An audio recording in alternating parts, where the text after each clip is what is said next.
Loh, kan mestinya mereka yang lebih mencintai Tuhan, kesehatan mentalnya lebih baik dong. Tapi ternyata kok enggak. Lalu ada apa? Apa yang salah sih? Nah, itu yang akan coba kita bahas ya. Ya memang saya mengajar topik ini tuh 1 bulan ya. Oh, bukan 1 bulan. 1 semester. Nah, ini kan mencoba untuk diselesaikan dalam waktu ya hampir 2 jam. Jadi ya mudah-mudahan itu bisa cukup dimengerti. Nah, sebelum kita mulai, mari kita sekali lagi minta bantuan Tuhan. Mari kita berdoa. Tuhan Allah Bapa kami, makasih untuk waktu ini.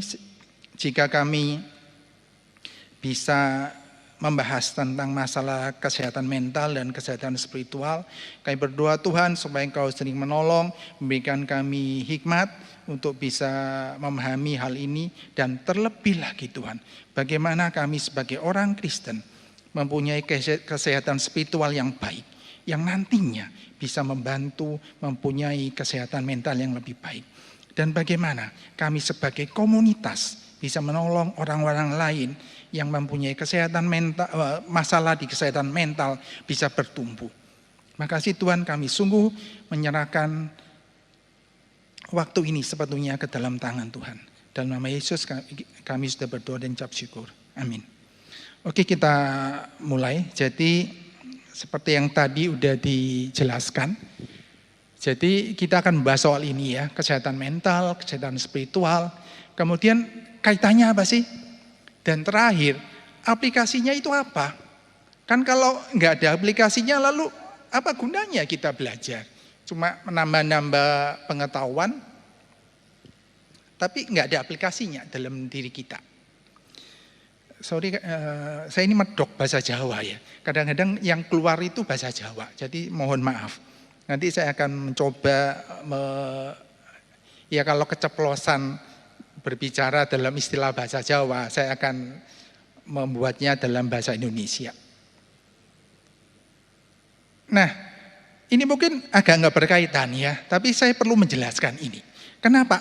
Karena ini konsep yang akan kita pakai untuk membahas masalah ini. Saya sudah bertanya ke Pak Markus, jadi ya sebagian jemaat ini udah ngerti ya soal ini.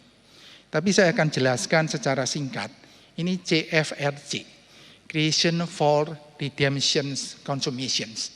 Ini disebut sebagai narasi agung Alkitab. Jadi ini apa sih? Nah, ini menjelaskan bahwa bukan sebenarnya ya, Tuhan menciptakan kita, menciptakan dunia ini itu baik. Nah, itu creations. Jadi kalau ingin kita bertanya, kenapa kok dunia ini seperti ini ya? Kenapa kok ada COVID ya?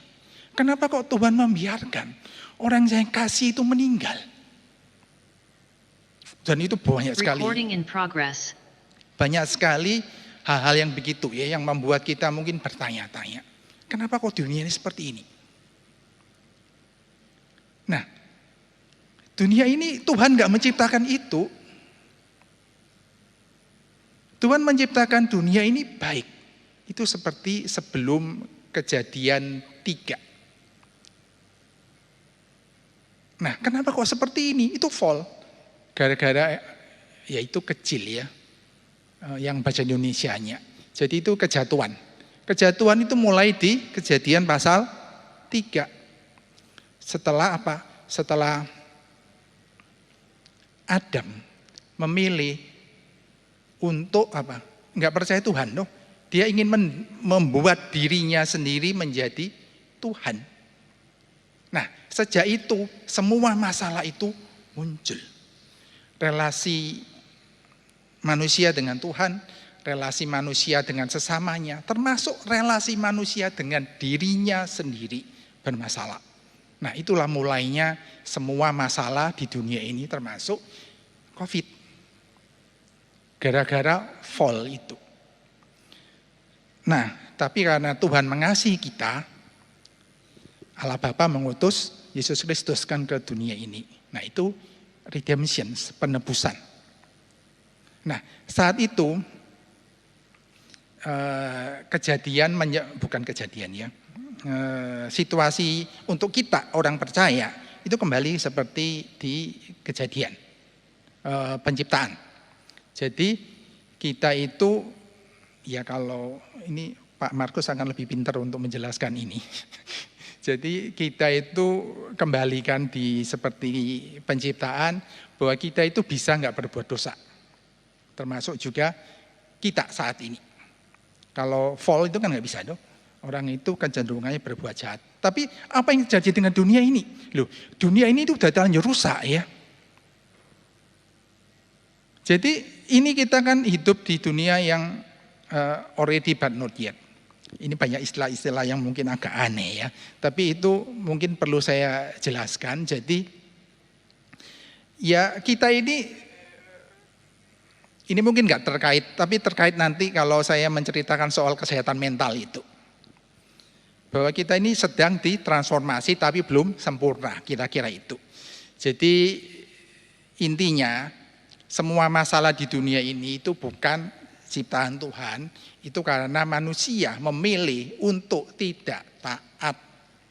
Kemudian kita sebagai orang Kristen yang sudah percaya kepada Tuhan, itu mempunyai harapan.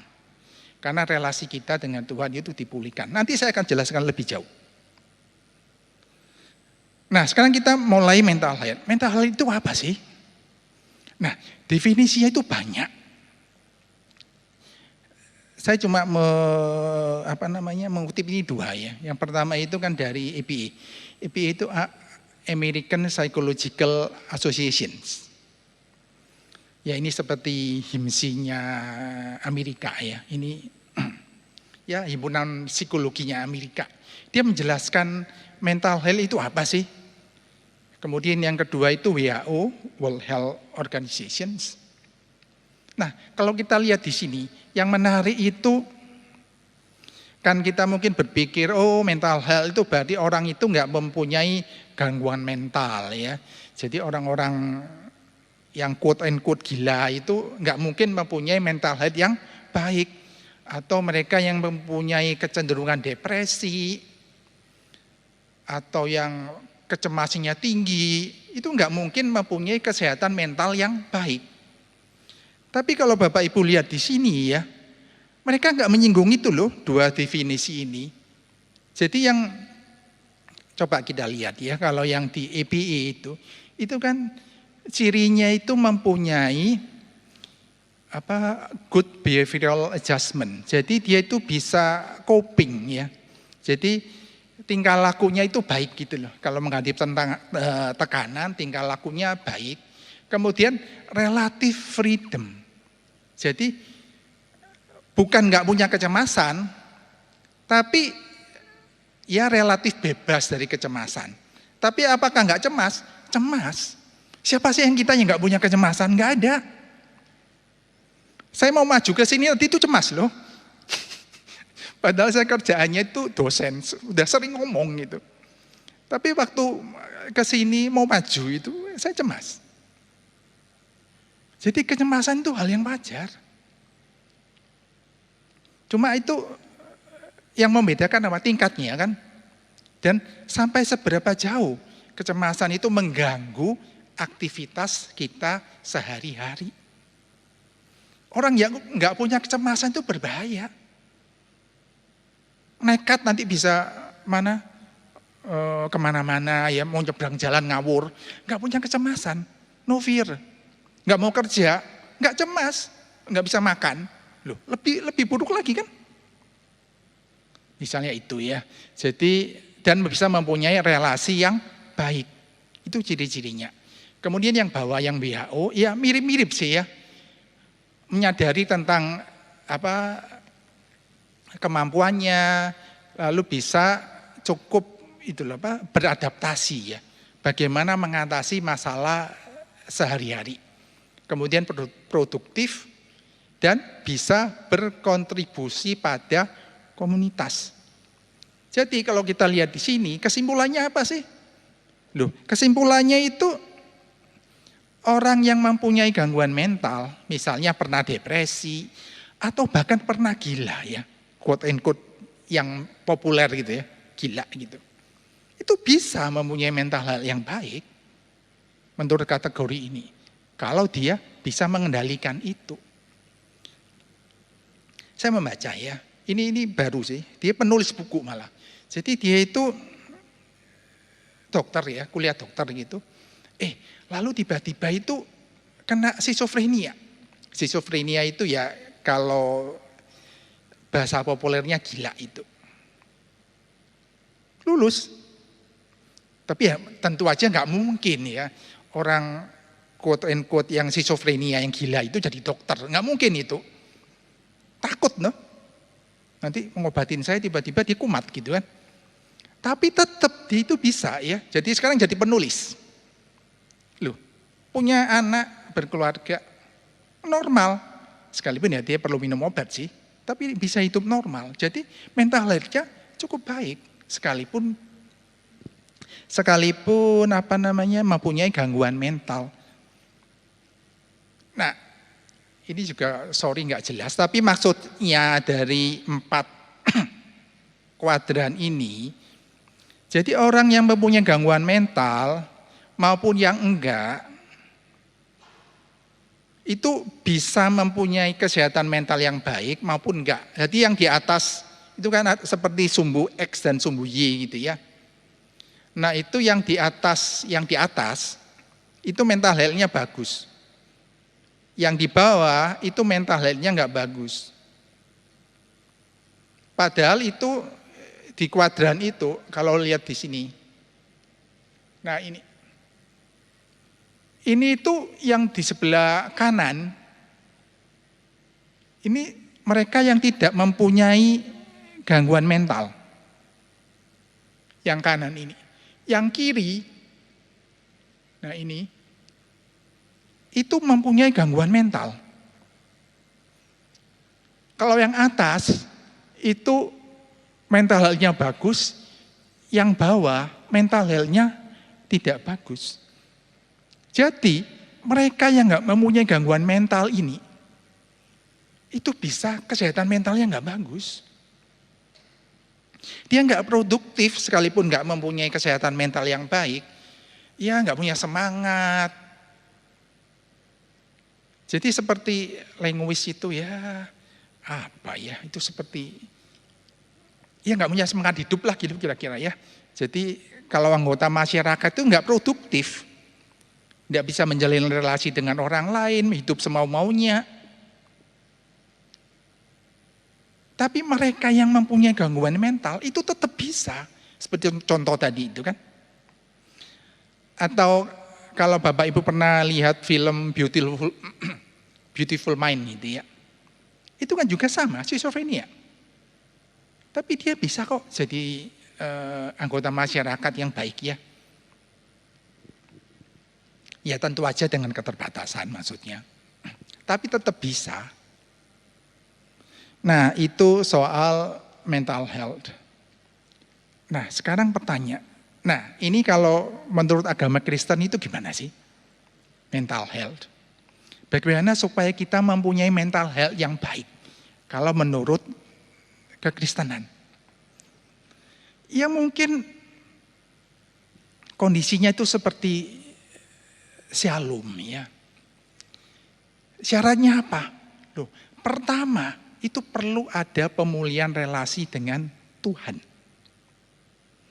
Jadi mereka yang pingin benar-benar mempunyai mental health yang baik, mereka itu harus mempunyai relasi yang baik dengan Tuhan. Kenapa? Loh, itu syarat penting. Nanti saya akan jelaskan lebih lanjut, tapi itu pertama. Yang penting mempunyai relasi dengan Tuhan. Pemulihan relasi dengan Tuhan. Jadi dikembalikan seperti tadi itu loh, yang lo CFRC, yang C itu loh. Yang waktu seperti creation itu. Karena kan kalau kita lihat ya, karena manusia itu memilih untuk memberontak terhadap Tuhan, relasinya itu rusak. Kesehatan mental itu bermasalah mulai dari mana? Dari sana. Jadi gimana supaya pulih lagi? Ya harus mempunyai relasi dengan Tuhan. Jadi kalau di psikologi UPH itu, kami mempunyai yang namanya itu ya semacam pengakuan imannya psikologi. Itu kami menulis ini. Yang soal syaratnya untuk mempunyai kesehatan mental yang baik, yaitu perlu ada pemulihan relasi dengan Tuhan. Nah, dengan mempunyai relasi dengan Tuhan, kita itu taunya apa sih? Loh, saya ini orang berdosa Tuhan, kesalahan saya itu banyak banget. Tapi kok Tuhan itu mau ya menerima saya? Tuhan pencipta langit dan bumi itu loh, mau menerima saya, mengampuni saya ini orang berdosa ini. Nah, dengan adanya pengertian itu, saya ini kan bisa menerima diri, no? Kenapa? Loh, Tuhan itu pencipta langit dan bumi itu menerima saya loh. Berarti kan yaitu saya akan mempunyai relasi dengan diri sendiri lebih baik. Relasi dengan orang lain juga lebih baik. Kenapa? Loh, saya ini nggak perlu pakai topeng ya. Nggak perlu pura-pura baik gitu. Loh kenapa? Loh, Tuhan itu menerima saya kok. Kenapa kamu nggak menerima saya? Yang penting Tuhan menerima saya. Pencipta langit dan bumi itu loh, menerima saya. Dia tahu semua kebobrokan saya, tahu. Bapak Ibu nggak tahu, no? Saya ini kelemahannya apa kan nggak tahu.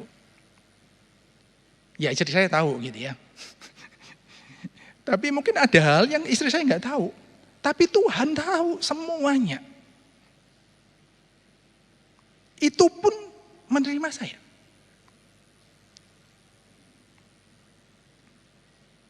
Nah, itu membuat relasi dengan diri sendiri, relasi dengan Tuhan itu lebih baik. Dan yang ketiga, sorry dikembalikan ya. Nah, ya itu istilah lah ya, itu mungkin nanti lebih rumit, tapi itu istilah dalam psikologi yang soal well-being ya, itu ada dua, hedonisme dan eudaimonia. Nah, kalau Kristen itu lebih mirip ke sini ya, bukan yang hedonisme. Nah, sekarang ini ya, lalu kaitannya apa sih? Tadi sebagian udah saya jelaskan ya. Kaitan kepercayaan, praktek, dan nilai-nilai Kristen dengan kesehatan mental.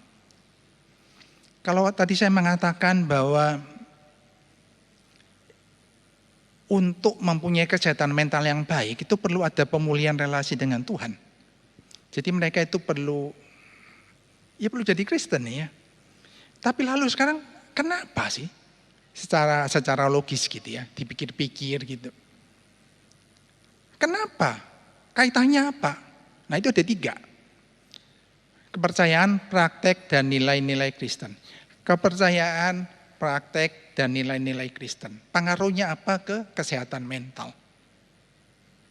Nah itu yang merah-merah, itu prasyarat ya. Jadi bukan berarti, kalau saya itu mengaku Kristen, saya rajin ke gereja, pasti itu akan membuat kesehatan mental saya lebih baik. Belum tentu Bapak Ibu. Rajin ke gereja belum berarti spiritualitas saya baik, belum tentu. Ya mereka yang spiritualitasnya baik, ya mestinya rajin ke gereja ya. Agak aneh sih kalau nggak rajin ke gereja.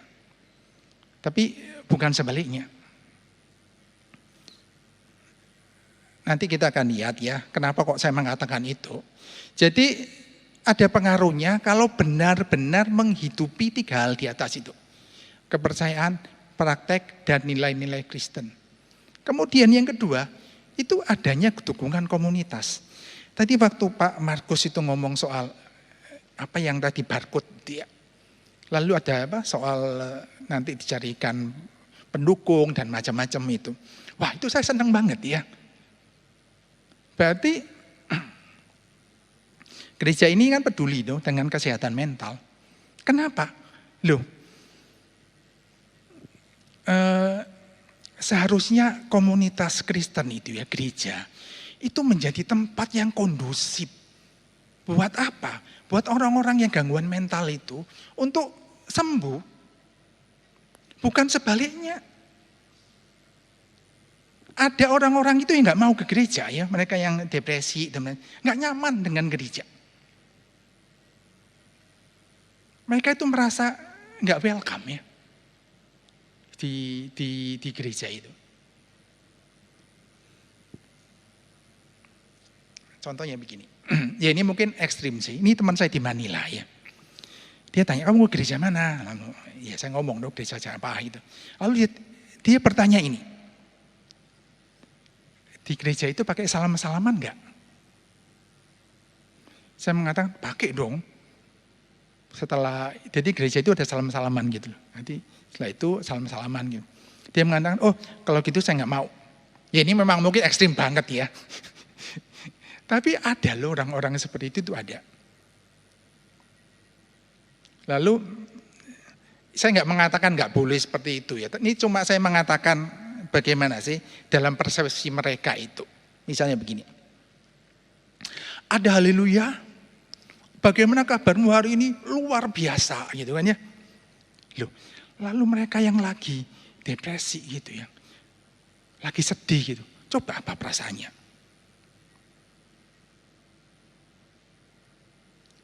Dia kan merasa ada yang salah dengan dirinya.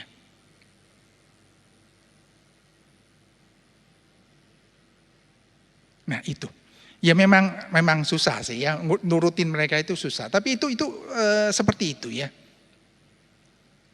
Jangan sampai lalu mereka itu merasa nggak welcome, mereka nggak nyaman datang ke gereja. Nah dengan adanya komunitas itu membantu, karena mereka itu nggak mungkin sendiri sih. Itu perlu dukungan orang lain. Dan itu perlu dukungan dari apa? Loh, orang-orang yang mengerti tentang kondisi mereka. Jadi peran komunitas itu sangat menolong. Nah ini ya. Jadi di dunia ini selalu ada dua sisi mata uang. Religiositas itu bisa mempunyai efek positif, tapi bisa juga mempunyai efek negatif terhadap kesehatan mental. Mungkin Bapak Ibu bertanya-tanya, kok bisa ya? Bisa. Nanti saya akan jelaskan. Lalu yang penting berarti bagaimana sih supaya kita itu religiositas kita itu membantu ya, bukan malah membuat kesehatan mental kita itu lebih buruk. Bagaimana caranya? Nah itu nanti akan tergantung dari kesehatan spiritual kita. Kalau spiritual kita sehat, itu akan berefek positif terhadap kesehatan mental. Nah ini kan yang soal kita ya sebagai orang Kristen, itu kan kita percaya bahwa Tuhan kita itu mengasihi kita. Tuhan kita itu Allah yang berkuasa, dia itu bisa melakukan apa saja. Kemudian Tuhan kita itu bijaksana. Ini tiga hal yang saya ingat-ingat ya. Bahwa Tuhan yang saya sembah itu, Tuhan yang maha kasih, Tuhan yang maha kuasa, dan Tuhan yang maha bijaksana. Tiga hal itu harus ada. Kalau enggak, repotlah kita. Kalau dia maha kuasa dan maha bijaksana, tapi enggak maha kasih, waduh, payahlah hidup kita. Dia itu akan sangat pinter ya, untuk membuat kita itu menderita. Dia itu akan bisa sangat bengis, karena enggak maha kasih. Kalau maha kasih, tapi enggak maha kuasa, lalu gunanya apa? Ya seperti saya ini ya, sebagai orang tua, istri saya dan saya, punya anak kan. Oh kami itu sangat mengasihi ya.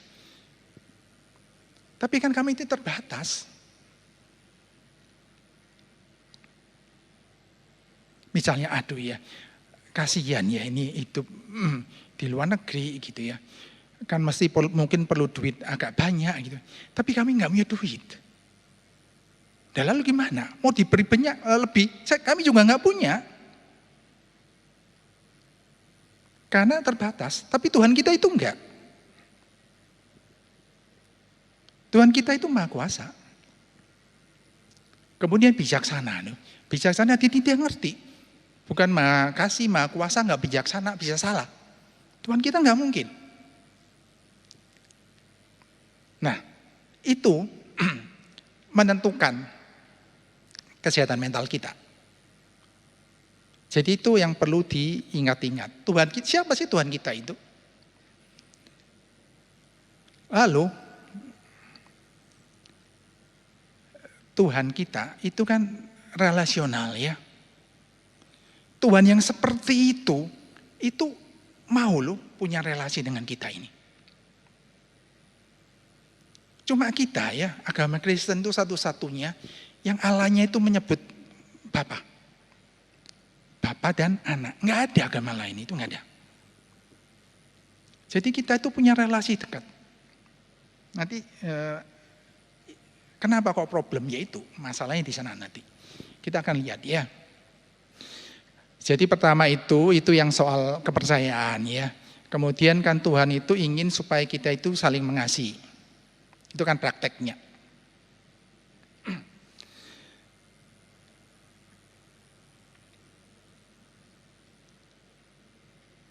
Jadi ini kan ada ini ya. Bu Santi sampai jam? Ini selesai jam?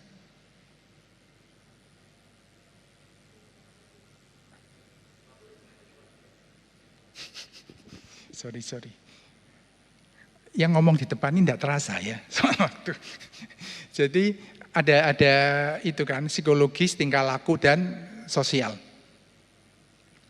Ini cuma itu sih ya. Jadi ini bagaimana tadi yang saya katakan itu tentang Tuhan yang seperti tadi itu akan membuat kita itu harapan, optimisme dan arti hidup. Kenapa harapan? Loh, apapun yang terjadi dalam dunia ini ya,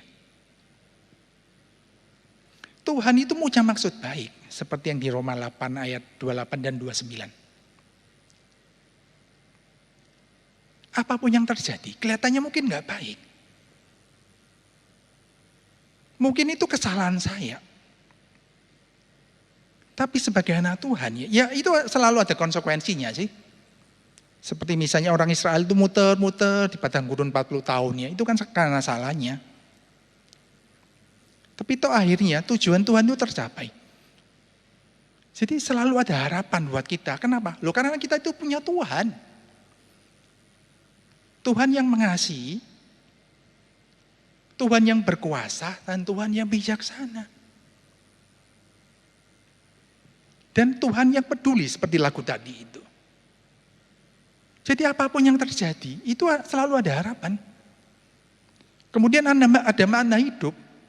Loh, Tuhan tuh punya maksud loh buat setiap kita itu. Tuhan nggak pernah membuat jang ya, nggak pernah membuat sampah. Wah ini cuma sekedar dibuat gitu. Enggak. Tuhan punya maksud untuk setiap kita. Nah itu yang membuat kita itu mempunyai makna hidup.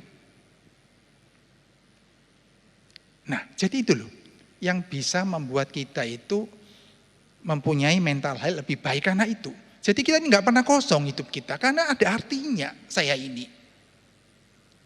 Apapun pekerjaannya, apapun profesinya, miskin kaya, sakit. Kan itu kenapa kok orang Kristen tuh nggak setuju sama eutanasia ya? Eutanasia itu kan ya daripada ini sudah sakitan ya lebih baik matilah gitu. Enggak. Kenapa? Loh selama Tuhan nggak mau manggil dia, ada gunanya itu orang itu. Nah itu. Tingkah laku. Ini terbukti ya. Kan orang Kristen yang menerapkan ini, itu cenderung lebih sukses sih di hidupnya. Kenapa? Itu Christian work ethic ya, yang dimulai sejak zaman reformasi. Itu kuning nggak terlalu jelas ya. Jadi itu bekerja keras,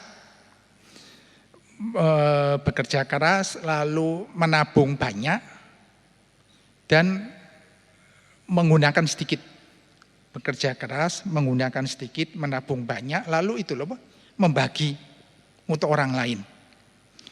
Ya saya ngomong ini saya malu sih pada diri saya sendiri ya. Ini mungkin istri saya tahu, saya ini boros. Tapi Christian work ethic setelah reformasi itu seperti itu. Jadi itu akan mendorong orang untuk apa? Lebih sukses dalam hidupnya.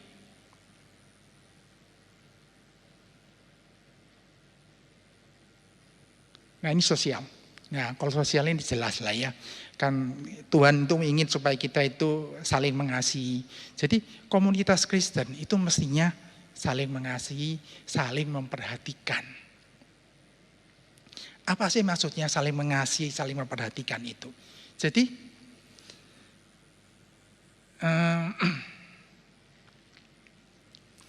orang itu gak malu ya ngomong sama kita. Kadang-kadang ini kan ada joke gitu ya. Jangan-jangan kalau Tuhan Yesus datang ke tempat kita, Tuhan Yesus itu tidak kita sambut.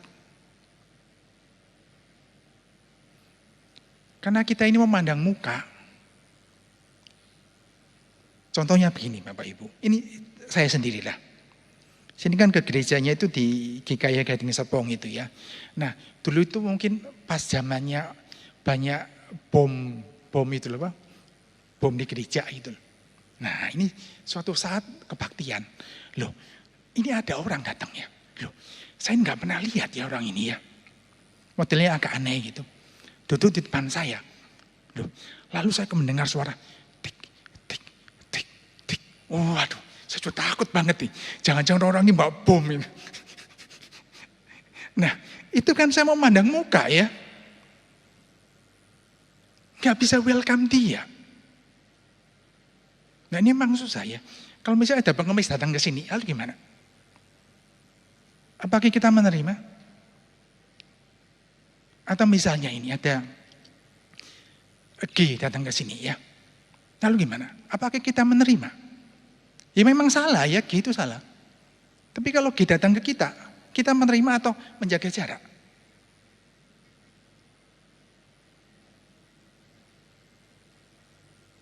Nah itu problem ya. Termasuk juga buat diri saya sendiri. Gimana ya? Kan lebih nyaman kalau ketemu ya seperti Bapak Ibu di sini, no? Nyaman, no?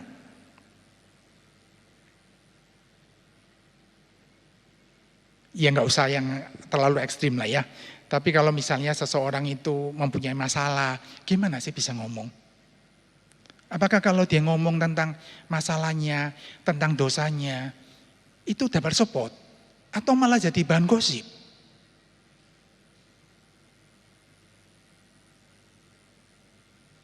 Mestinya komunitas Kristen itu bisa saling mendukung. Tuhan mencari orang yang tersesat ya, bukan mencari orang baik. Tuhan menerima Sakeus.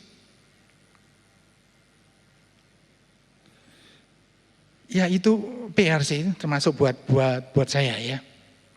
Tapi kalau kita bisa seperti itu akan sangat menolong ya, sangat membantu. Tapi ini juga bisa membuat efek negatif ya. Ini salah satunya kan, saya punya contoh begini ya. Dulu saya waktu mahasiswa itu punya ikut persekutuan mahasiswa. Lalu ya acaranya itu kelompok kecil gitu. Kenapa kok senang saya di situ? Itu sangat terbuka ya. Jadi kami itu merasa diterima gitu. Jadi kalau ada masalah, mereka itu menerima sih, welcome.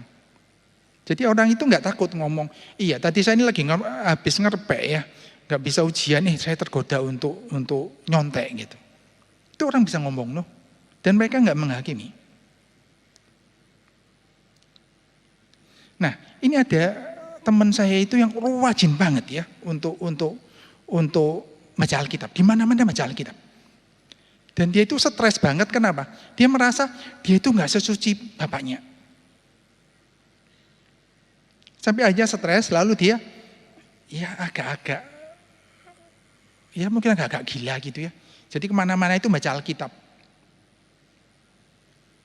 Sampai akhirnya dia keluar. Jadi ya tergantung kita itu gimana sih gereja itu dengan acaranya. Supaya nggak membuat orang itu stres gitu. Ya bukan berarti dosa itu baik, enggak juga ya. Tapi bagaimana bisa menerapkan doktrin yang benar. Kemudian yang kedua, yang tadi diomong soal anger toward God itu ya. Ini muncul ya, khususnya pandemi ini. Yang seperti tadi itu. Loh, Tuhan itu kan Maha Kasih dan Maha Kuasa. Kenapa dia membiarkan hal buruk itu terjadi di dunia ini? Pertanyaannya begini. Kalau dia itu Maha Kuasa dan Maha Kasih, mestinya dia itu bisa dengan gampang menghilangkan kok pandemi ini loh. Tapi kenapa enggak? Kalau misalnya dia Maha Kuasa, ya berarti dia enggak Maha Kasih, karena dia membiarkan pandemi ini ada. Kalau dia Maha Kasih, berarti dia enggak Maha Kuasa. Kenapa? Ya enggak bisa menghilangkan COVID. Berarti kan enggak Maha Kuasa. Nah ini yang disebut dengan problem of evil. Ini ada jawabannya Bapak Ibu. Tapi itu cuma ya hal yang kelihatannya itu mungkin sebagian Bapak Ibu terpengaruh. Iya ya, kok begitu ya? Nah, itu bisa membuat marah kepada Tuhan. Nah, mungkin kan ada orang-orang itu yang kenapa ya? Saya sudah berdoa puasa supaya ini loh orang yang saya kasih itu enggak meninggal. Tapi meninggal. Nah, istri saya ini cerita teman persekutuannya yang jadi pendeta. Dia tuh ngomong sama Tuhan, Tuhan, saya ingin sembuh. Anak-anak saya itu masih kecil. Dia meninggal. Nah, lalu gimana ya kalau istrinya begitu? Loh, kenapa?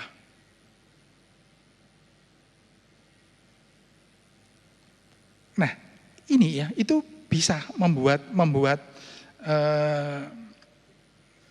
kemarahan pada Tuhan. Khususnya ini mahasiswa ya. Mahasiswa itu sangat rentan ke situ.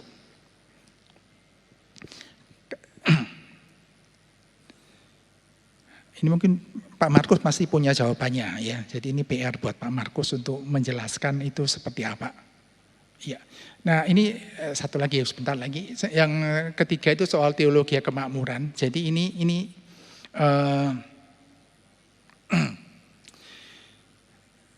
menurut saya itu efeknya itu buruk gitu terhadap kesehatan mental. Kenapa?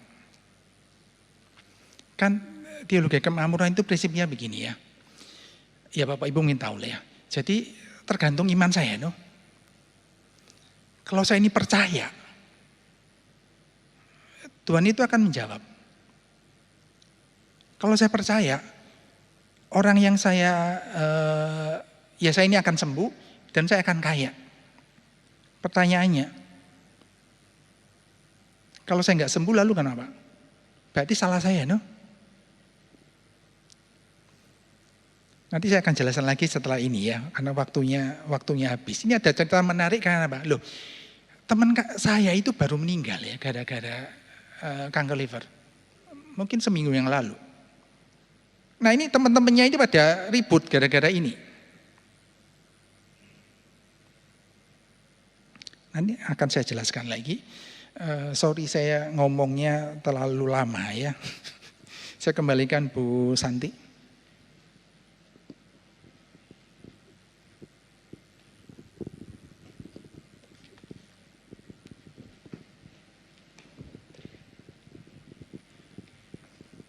Ya, Bapak Ibu, kita berterima kasih ya sesi 1 sudah kita lalui untuk mental health. Maaf lupa. Kita berterima kasih untuk sesi yang pertama mental health sudah selesai. Kita akan istirahat 5 menit Bapak Ibu, memberikan kesempatan kepada Bapak Ibu untuk mungkin minum atau toilet break. Sekarang jam 18.03, kita akan kembali jam 18.08 ya. Mari dipersilahkan Bapak Ibu untuk mengambil istirahat. Kita akan kembali lagi jam 18.08. Terima kasih. Ada refreshment dikit terus masuk. Kita juga mau nyanyi deh. Iya, selamat malam Bapak Ibu. Kita udah beranjak ke malam ya, udah bukan sore lagi. Udah malam ya. Udah malam. Ya nggak usah khawatir, nanti yang belum makan selesai ini nanti ada untuk mengganjal perut ya. Jadi jangan khawatir. Oke, sebelum melanjutkan kembali seminar kita di sesi kedua, mari kita sama-sama mau mengangkat satu pujian kembali. Kita punya Tuhan yang adalah kekuatan kita, keselamatan kita. Dan kita mau sama-sama menyanyikan satu lagu, Hanya Dekat Allah Saja.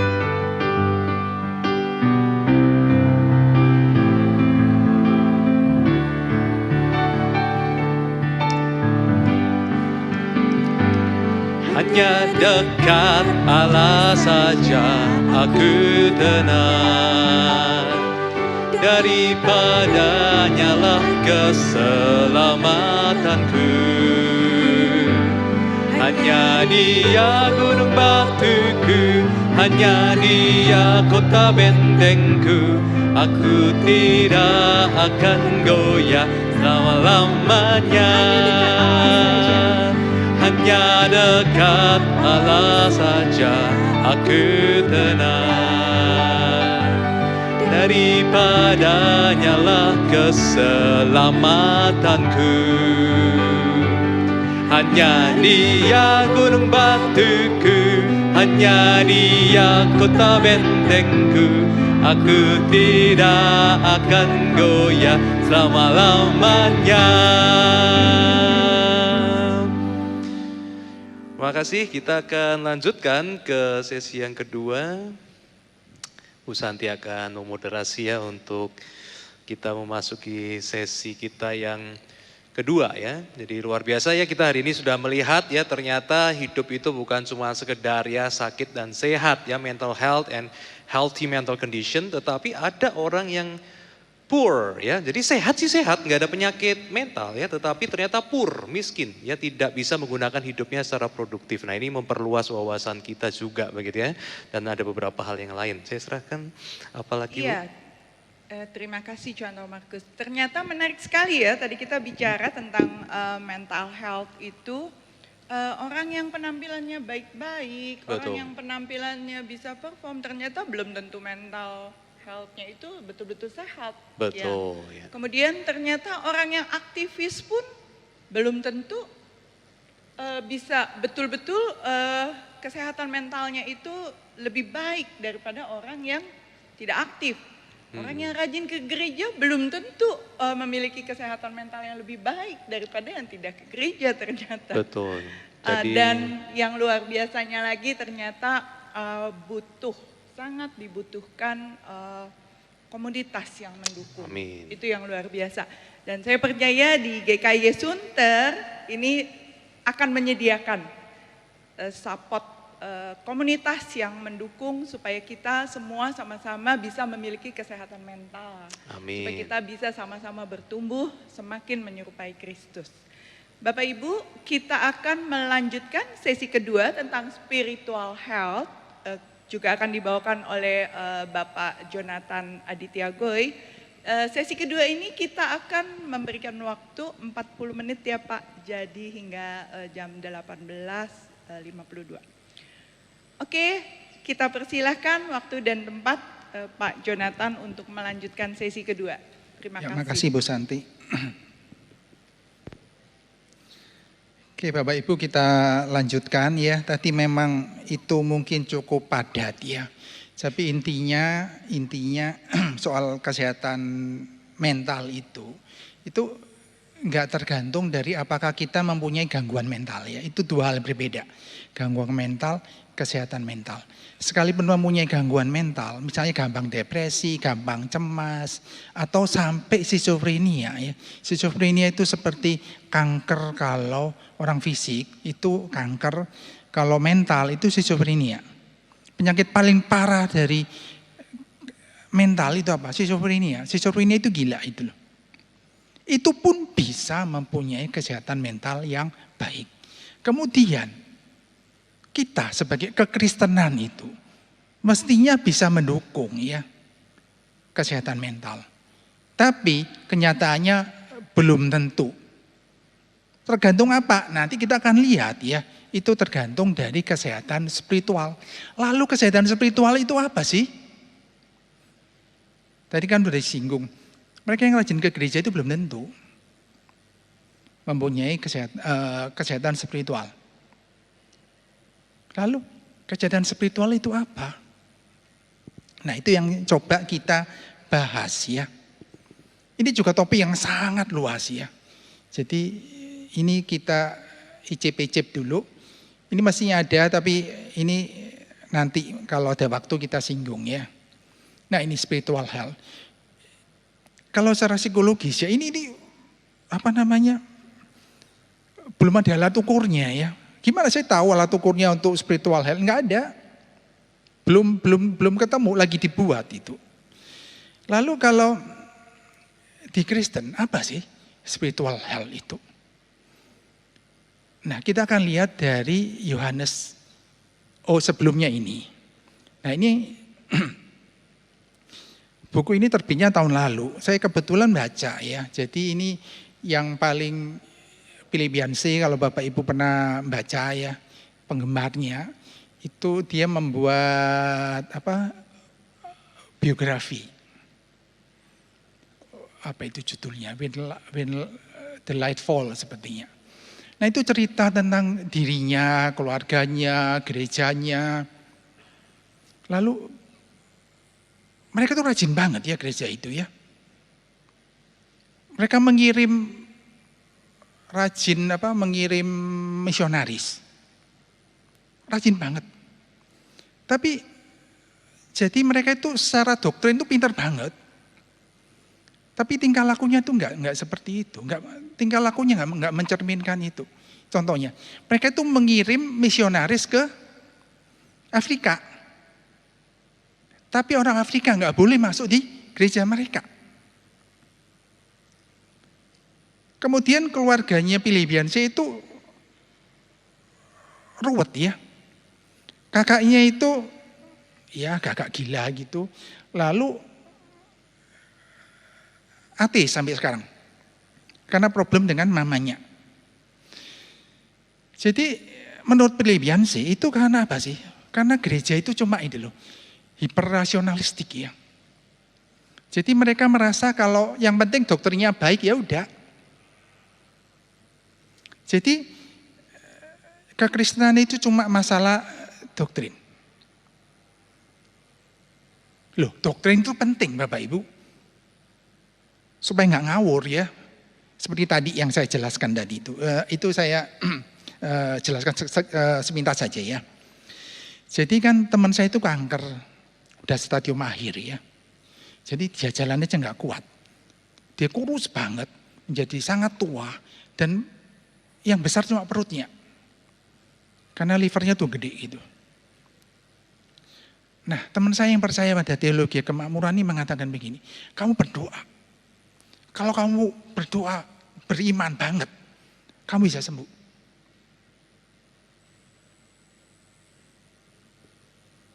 Karena apa? Lalu dia berdebat sama saya sih. Kalau menurut saya.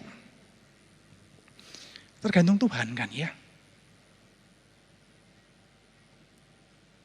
Apakah saya nggak percaya? Oh saya percaya banget. Percaya banget. Itu hal gampang menyembuhkan kanker itu buat Tuhan. Tapi kan yang Tuhan itu bukan saya. Ya Tuhan loh. Saya mengatakan loh, kita ini sama-sama beriman. Ya saya manggilnya Mas lah ya, Mas siapa gitu ya. Teman saya ITS dulu. Beriman kepada iman. Beriman kepada imannya sendiri. Kalau dia beriman, dia akan sembuh. Kalau saya, enggak. Saya beriman kepada Tuhan. Saya serahkan kepada Tuhan. Kan loh, Tuhan tahu. Tuhan lebih bijaksana daripada saya. Dia tahu yang terbaik buat teman saya itu. Jadi soal mau sembuh atau enggak, terserah Tuhan. Bukan saya enggak percaya. Nah itu. Nah sekarang lalu teman saya itu meninggal, lalu istrinya merasa apa? Kalau dia sungguh-sungguh percaya dengan itu. Oh iya, berarti kami ini enggak beriman. Makanya suami saya mati. Contoh yang lain lagi, teman saya itu. Ini saya membicarakan soal perlunya doktrin. Dia sakit kanker ya. Dibesuk oleh teman ya gereja tertentu itu. Ini sakit parah, kanker. Ngomongnya apa? Kamu pasti berdosa. Kamu mesti minta ampun supaya sembuh. Coba bayangkan ya. Udah sakit parah, dituduh berdosa. Gimana perasaannya? Lalu mungkin Bapak Ibu mengatakan, loh bukankah tadi Bapak mengatakan semua masalah muncul karena fall ya, karena dosa itu? Betul dosa asal, tapi itu bukan berarti dia yang berdosa. Misalnya di Cianjur itu. Loh apakah kalau ada orang Kristen di situ mereka enggak kena gempa? Sama-sama kan kena gempa. Lalu apakah dia berdosa? Ya belum tentu. Nah, itu perlunya doktrin ya. Doktrin yang benar itu akan menyelamatkan kita dari yang begitu-begitu itu. Tapi apakah doktrin yang benar itu berarti spiritualitasnya sebagus? Belum tentu. Jadi kita perlu lihat, lalu apa sih spiritualitas yang bagus itu? Nah, saya akan membahas dari sini ya, dari Yohanes 15 ini. Ya kita mungkin nggak ada waktu untuk membaca, tapi intinya ini, Yohanes 15 ayat 1 sampai 8. Itu tentang pokok anggur. Jadi itu intinya kan ini ya, bahwa Yesus itu adalah pokok anggur. Bapa adalah pemelihara kebun anggur, dan kita ini ranting. Nah, bagaimana sih supaya ranting itu bisa berbuah? Ranting itu cuma perlu nempel pada pokok anggurnya. Kalau nggak nempel nggak mungkin, karena nggak ada makanan. Makanan itu disalurkan melalui pohon. Kan di Yohanes itu Tuhan mengatakan kamu harus tinggal di dalam aku. Di luar aku kamu nggak bisa berbuat apa-apa.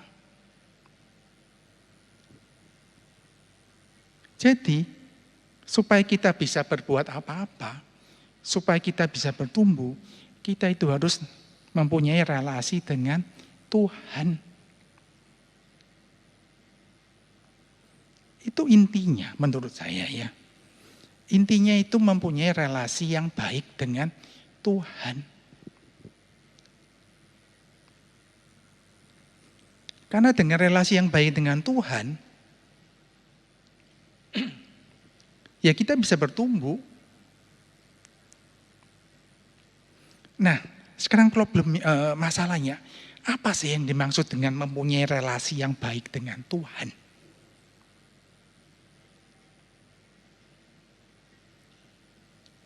Ya ini mungkin, nah ini kan ya, kan tadi ini yang saya jelaskan, bahwa kita itu perlu tinggal di dalam Kristus. Tadi sudah dijawab, no? Doktrin yang benar itu sangat perlu. Tapi itu tidak cukup. Karena kalau orang mempunyai doktrin yang benar ya, apakah dia mempunyai relasi? Belum tentu. Ada orang yang bisa pintar banget tuh ya. Kalau dia belajar, dia bisa pintar banget soal doktrin. Nggak ada salahnya. Tapi kan itu yang tadi membuat kecewa orang-orang salah satunya. Kenapa? Loh, mereka kecewa ya lihat pemimpin Kristen atau orang-orang Kristen. Kenapa sih banyak yang di Amerika itu banyak orang-orang muda itu meninggalkan gereja? Mereka kecewa. Karena melihat orang-orang Kristen itu munafik. Omong doang. ngomongnya pinter. Nah itu membuat saya itu malu ya pada diri saya sendiri. Apa benar ya? Tuhan itu kok mau ya? Saya yang seperti ini itu jadi perwakilan Tuhan untuk menjadi surat terbuka itu.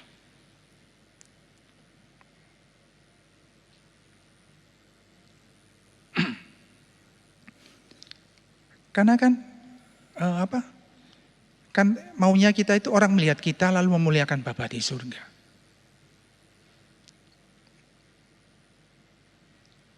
Doktrin itu penting, tapi yang paling penting itu mempunyai relasi dengan Tuhan. Kan dengan mempunyai relasi dengan Tuhan, baru kita bisa bertumbuh. Nah, ini kembali ke sini. Kenapa? Yang tadi itu kan Yohanes 15 itu mengatakan bahwa ya kita perlu tinggal di dalam Tuhan. Punya relasi dengan Tuhan. Nah, Tuhan kita itu kan Tritunggal ya. Jadi ada Allah Bapa, Allah Anak, dan Allah Roh Kudus. Dan mereka itu mempunyai relasi yang ideal, yang sempurna. Kita diciptakan segambar dan serupa dengan Allah Tritunggal itu. Jadi kita memang diciptakan untuk relasi. Enggak ada orang itu yang bisa tinggal sendiri. Kalau orang itu merasa cukup dengan dirinya sendiri, nggak mau bergaul dengan orang lain, nggak normal orang itu. Orang normal itu selalu butuh orang lain. Bukan tergantung jumlah orang yang enggak ya. Ada orang yang butuh orang banyak, ada yang cukup cuma 1-2 orang, nggak masalah. Yang penting selalu butuh orang lain. Jadi itu. Nah ini psikologi sih, ini bukan teologi ya, ini psikologi. Ini konsep dalam psikologi yang menurut saya itu bisa menjelaskan soal relasi itu. Ini prinsipnya begini ya Bapak Ibu, bahwa kita berrelasi dengan Tuhan itu kan lewat tubuh kita ini ya. Tubuh kita itu kan, kita ini holistis tuh. Ya entahlah kita itu mau yang tubuh, jiwa, dan roh atau yang dua aja.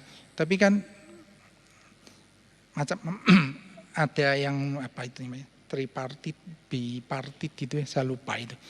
Ada yang tubuh, jiwa, dan roh, ada yang dua, tubuh dan roh. Tapi manusia itu holistis. Jadi kita berrelasi dengan Tuhan ya pakai tubuh ini kan ya, sekalipun itu roh gitu ya. Tapi kan sama. Berrelasi dengan orang lain juga begitu. Nah ini ada konsep dalam psikologi itu yang ngomongnya ini ya, differentiation of self. Ini tergantung dari masa kecil. Bagaimana relasi seseorang dengan orang tuanya. Itu akan terbawa sampai besar, membentuk ini loh, differentiation of self. Mereka yang mempunyai differentiation of self yang bagus, itu mereka itu bisa berpikir jernih sekalipun situasinya itu menekan. Bisa membedakan pikiran dan perasaan. Waktu ya emosinya itu enggak stabil.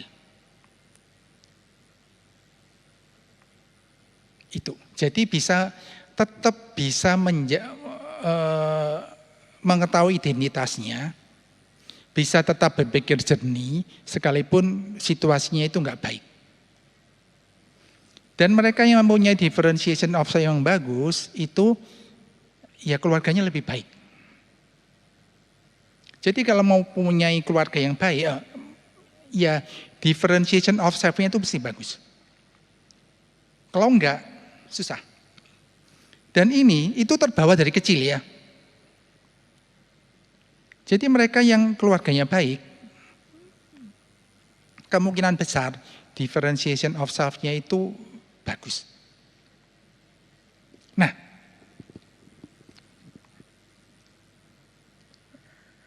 ternyata ya, jadi ini differentiation of self itu mempengaruhi ya relasi kita dengan Tuhan. Teori yang lain itu attachment. Mereka yang attachment-nya bagus, mereka itu bisa mempunyai relasi yang baik dengan Tuhan. Nah kalau enggak, itu mempengaruhi relasinya dengan Tuhan. Nanti mereka itu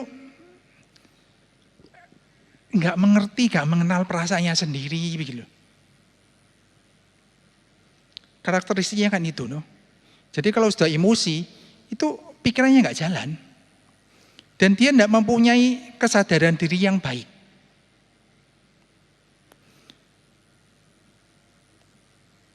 Ini risetnya lagi jalan ya di seluruh dunia, termasuk yang di Amerika itu sedang jalan ini, riset tentang ini. Jadi dia itu bertujuan untuk melihat bagaimana sih supaya spiritual formation itu bisa berjalan dengan baik.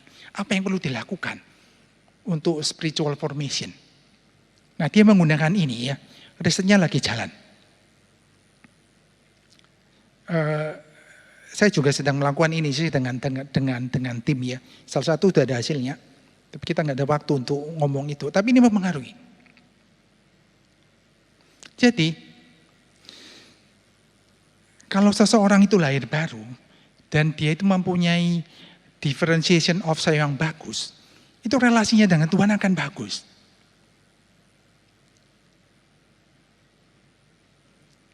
Tapi kalau enggak, itu akan sulit. Loh, apakah nggak bisa? Oh, bisa. Karena kalau enggak ya, nanti mereka itu cuma pikirannya aja yang pinter gitu. Hatinya itu enggak. Jadi bagaimana bisa pikiran dan hati itu sejalan? Ini mungkin konsep yang agak susah ya, tapi itu saya ingin mengatakan differentiation of self itu mempengaruhi. Tapi, nah ini ya, jadi kalau mereka itu mempunyai differentiation of self yang bagus ya, mereka itu bisa menjadi lebih mudah lah untuk mempunyai relasi yang lebih sehat dengan Tuhan dan mempunyai kesehatan spiritual yang baik. Nanti kalau kurang jelas bisa ditanyakan. Nah, yang terakhir itu bagaimana sih caranya supaya kita itu mempunyai differentiation of self yang lebih baik. Ini ada beberapa cara. Ya, caranya macam-macam lah ya. Tapi ini salah satu yang bisa dilakukan itu pertama itu berdoa. Lalu kalau Bapak Ibu lihat ini, ada doa, saat teduh, penyembahan, jurnal. Itu kan hal yang biasa kita lakukan ya.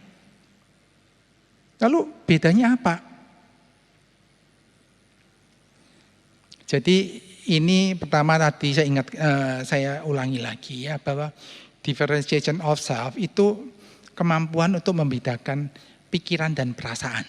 Jadi mereka tetap bisa berpikir jernih sekalipun situasinya itu mencemaskan. Kalau lagi konflik sama pasangan misalnya, itu kan kadang-kadang orang itu nggak bisa berpikir jernih ya. Tapi kalau mereka mempunyai differentiation of self yang bagus, mereka tetap bisa. Lebih rasional waktu berantem itu.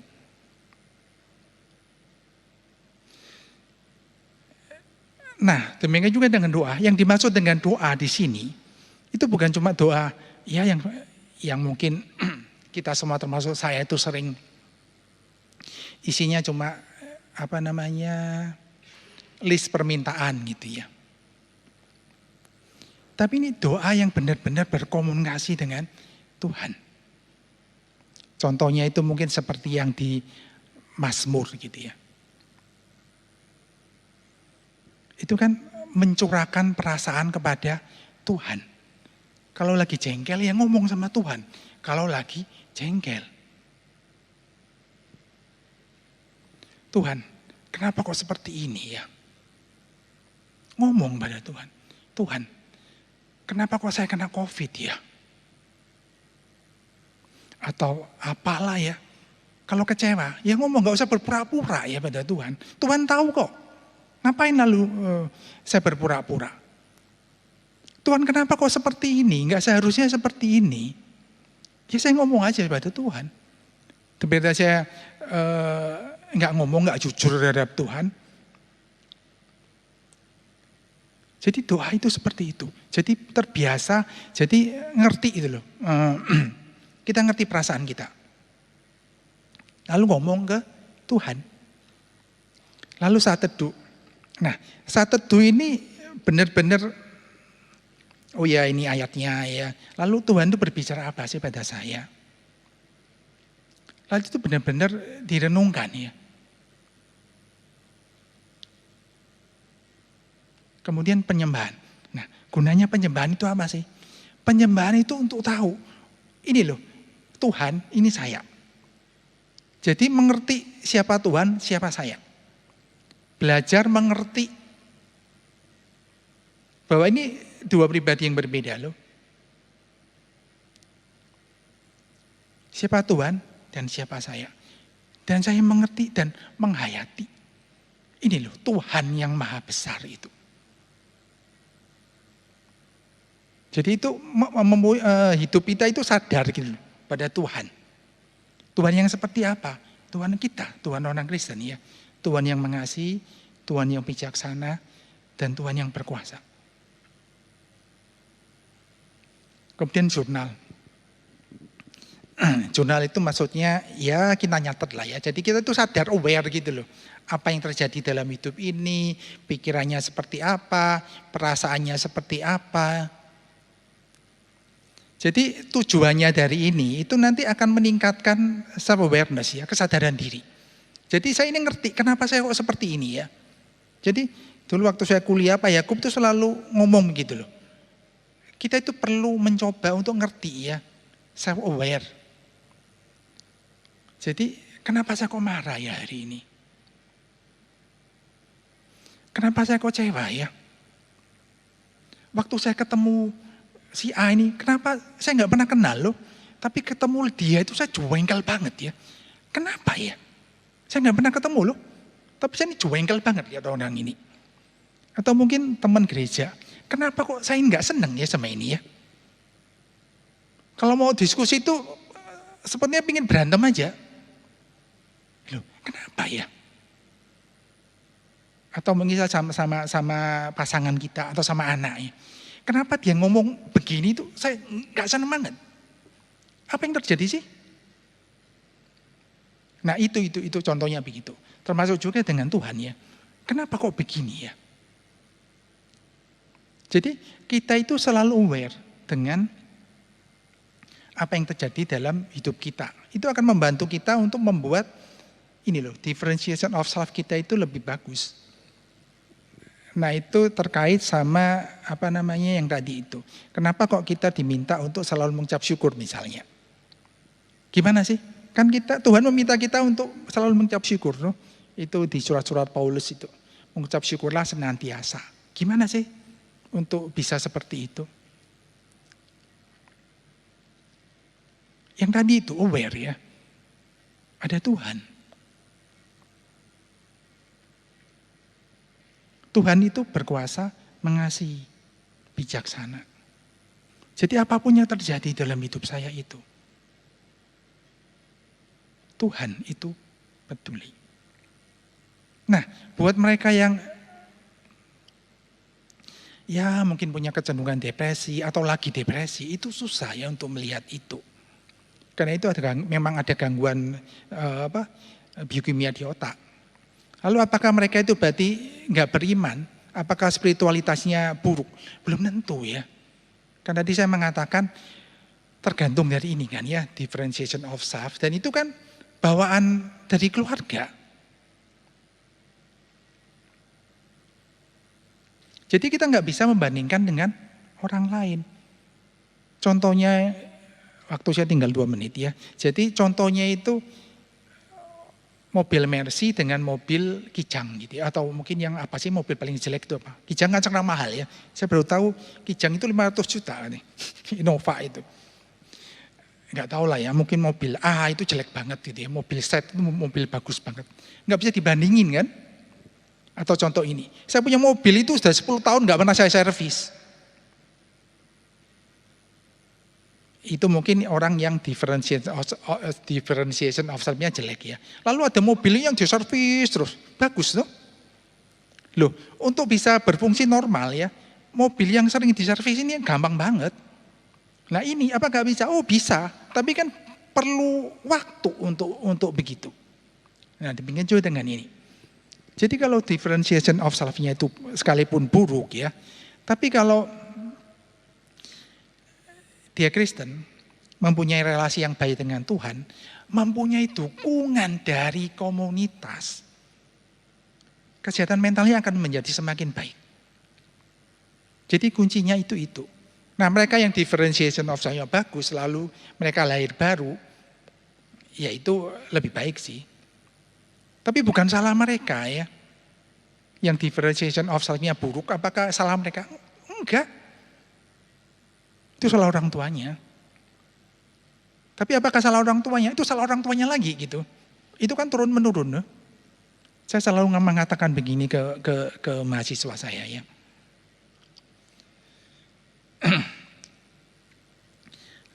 Ya mungkin kamu kecewa sama orang tuamu ya. Dan kamu menjadi begini. Kenapa kamu tuh bermasalah terus dalam hubungan relasimu dengan pacarmu itu? Mereka tuh dijepit pintu ada loh. Dijepit pintu. Dan tetap merasa dia yang salah. Apa enggak? Aduh kok bisa begini ya?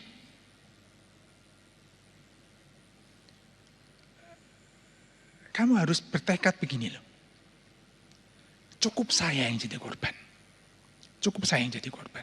Anak saya itu nggak boleh menjadi korban seperti saya. Jadi apa yang perlu kamu lakukan? Ya kamu mesti berubah. Kalau enggak, ini akan terus menerus ke keturunan-keturunan berikutnya. Nah, demikian juga dengan ini. Jadi itu kesempatan ya. Dan gereja ini kan menyediakan wadahnya. Jadi masalah-masalah itu cukup berhenti di saya. Saya akan memperbaiki diri.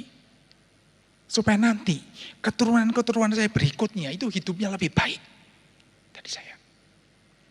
Dan itu PR buat kita semua.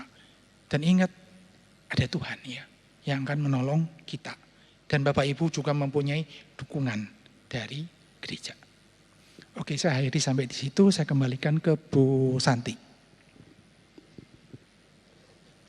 Bu, saya turun atau saya di sini? Di sini.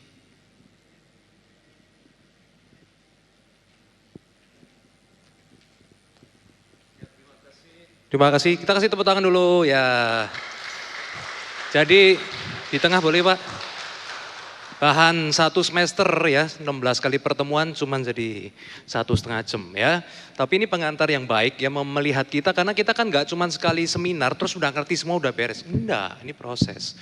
Ini kita bukakan ya, bulan lalu kita juga udah bicara tentang seminar tentang komunikasi dan relasi. Kita udah buka juga ada di YouTube kita, GKI Sunter Anda bisa cek juga di situ. Ini kedua, nah nanti ke depan terus. Tujuannya supaya apa? Perlahan-lahan transformasi itu terjadi. Ya, jadi semua sini kerja saya juga tahu. Sekali tembak kaya, nah itu kita bilang hati-hati loh. Itu nggak mungkin, bahaya. Nah sama, ya kita prosesnya juga berlanjut. Dan ini kita sudah dibukakan banyak hal, perspektif ya paradigma. Dan nanti kita akan perlahan-lahan semakin maju ke depan gitu ya. Nah sekali lagi kita sudah menayangkan juga, bisa dilihat juga di Zoom.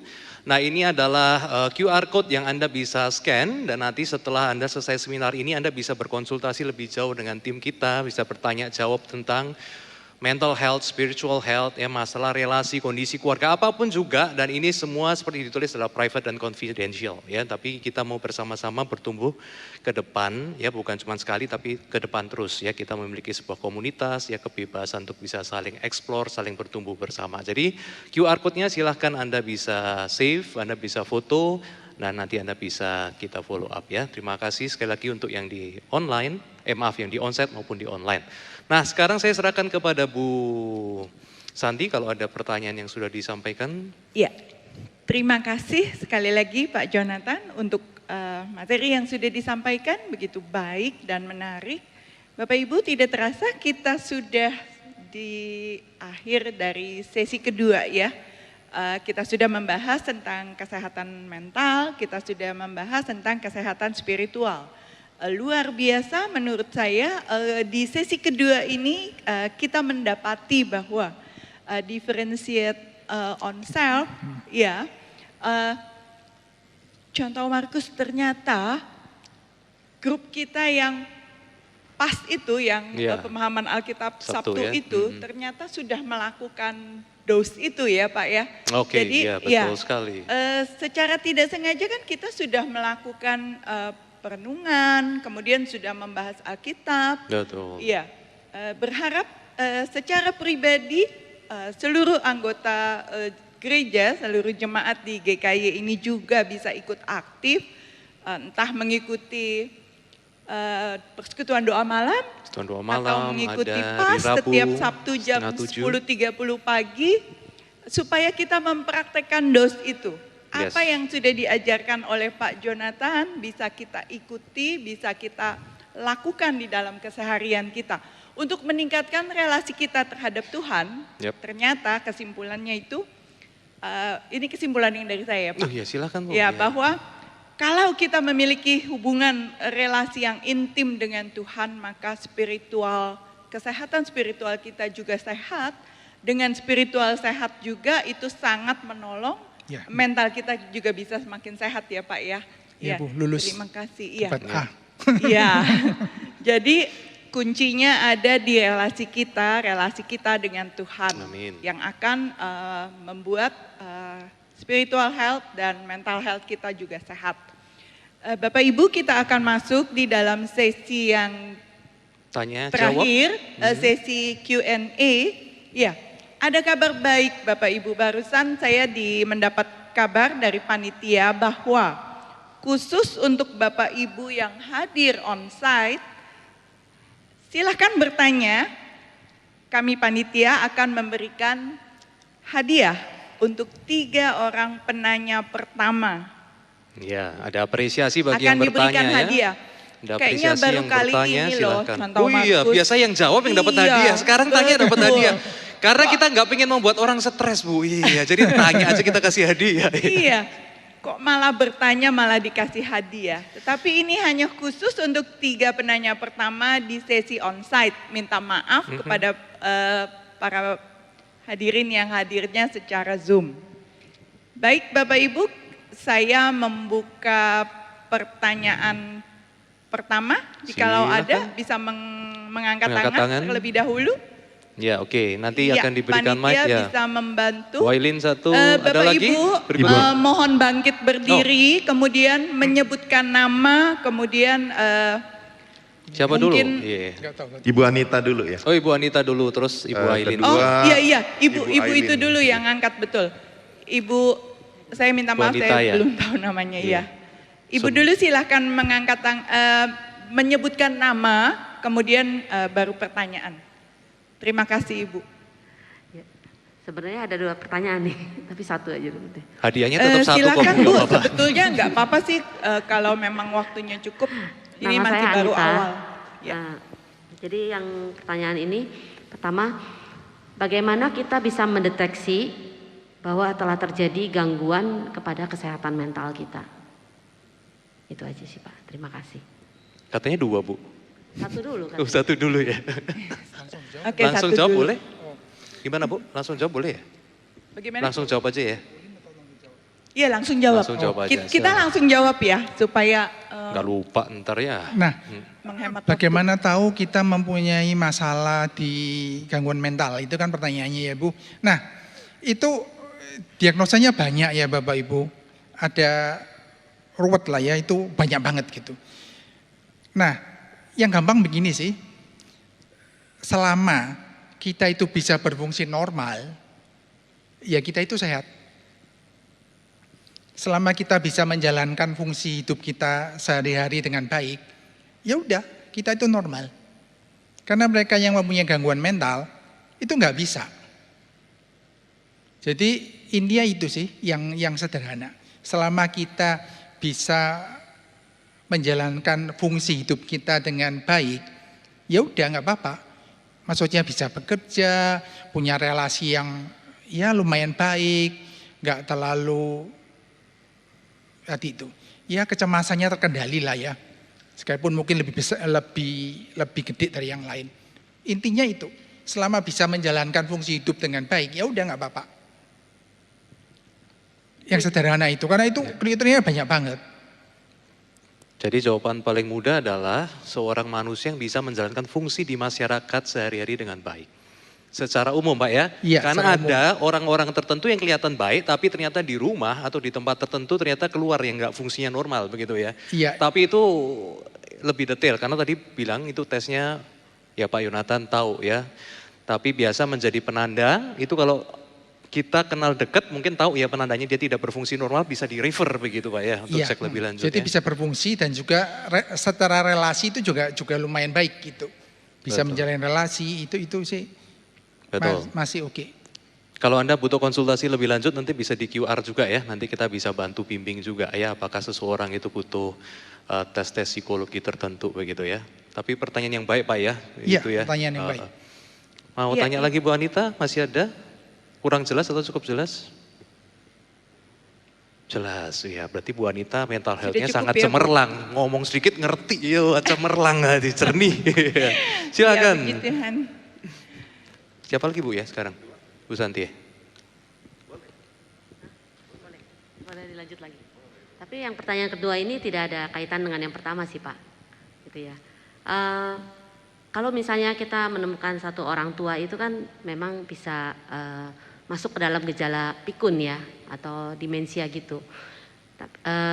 Jadi kalau misalnya dia melakukan satu perbuatan yang sesudahnya dia kadang juga tidak menyadari atau perkataan yang dia juga, oh masa saya mengatakan seperti itu. Nah bagaimana kita bisa membedakan ini sebenarnya telah terjadi gangguan kepada kesehatan mentalnya ataukah ini demensia gitu. Ini pada orang-orang yang usianya ya mungkin 70 tahun ke atas begitu ya Pak. Ya terima kasih Pak. Nah itu juga jadi pemikiran kami karena orang tua kami juga udah tua ya. Kami juga agak-agak curiga gitu. Nah untuk tahu ya mesti ke dokter sih itu. Untuk benar-benar menentukan apakah ini demensia atau enggak. Dan kabar baiknya ya, demensia itu enggak bisa dicegah, tapi bisa hambat munculnya. Jadi misalnya, kalau enggak ditangani itu mungkin umur 72 dia demensia. Tapi kalau ditangani itu mungkin bisa mundur gitu, mungkin 80 gitu, baru demensia. Jadi lebih baik lebih cepat ke dokter lebih baik. Karena itu ada misalnya diberi vitamin tertentu atau apa, membuat demensia itu enggak muncul gitu. Jadi lebih baik segera ditangani untuk itu. Itu bisa dicegah, tapi enggak bisa dihindari. Jadi kalau ada gejala demensia itu sebaiknya segera ditangani oleh dokter ya Pak ya. Supaya bisa dicegah, supaya enggak benar-benar jadi gitu loh. Ya. Memperlambat lah ya Iya, Pak ya. iya. Oke. Semoga menjawab ya Ibu Anita. Baik, kita akan melanjutkan ke penanya kedua. Silahkan. Ya Pak, selamat malam. Malam. Kebetulan nama saya dari A juga. Mungkin yang namanya A selalu duluan gitu kalau absen ya. Namanya Aileen Pak. Pertanyaan saya sebagai emak-emak nih ya Pak. Tadi kan dikatakan kalau orang yang sehat secara mental itu bisa tetap rasional ketika ada tekanan gitu ya. Nah gimana kalau terkadang kita itu mengalami sesuatu yang berhubungan dengan anak lah ya, yang membuat kita tuh seperti orang yang kehilangan rasionalitas gitu ya, bisa sampai emosi berat dan sampai bahkan main tangan gitu ya. Apakah itu menandakan mental health kita mungkin dibilang terganggu belum kali ya, tergoncang atau gimana gitu ya? Itu sih Pak, thank you. Tadi yang itu tanda dari differentiation of self Bu, yang maksudnya lebih tetap bisa berpikir rasional, relatif lebih rasional, itu differentiation of self ya, bukan mental health. Bukan berarti kalau ini, berarti orang ini gangguan mental itu, belum tentu ya, tergantung seperti apa. Itu kan harus dianalisa dengan lebih jauh. Cuma kan memang itu hal yang wajar kalau memang lagi marah itu jadi agak nggak rasional ya. Cuma sampai seberapa jauh Nah itu kan itu yang membedakan. Nah mungkin yang bisa dicegah itu kan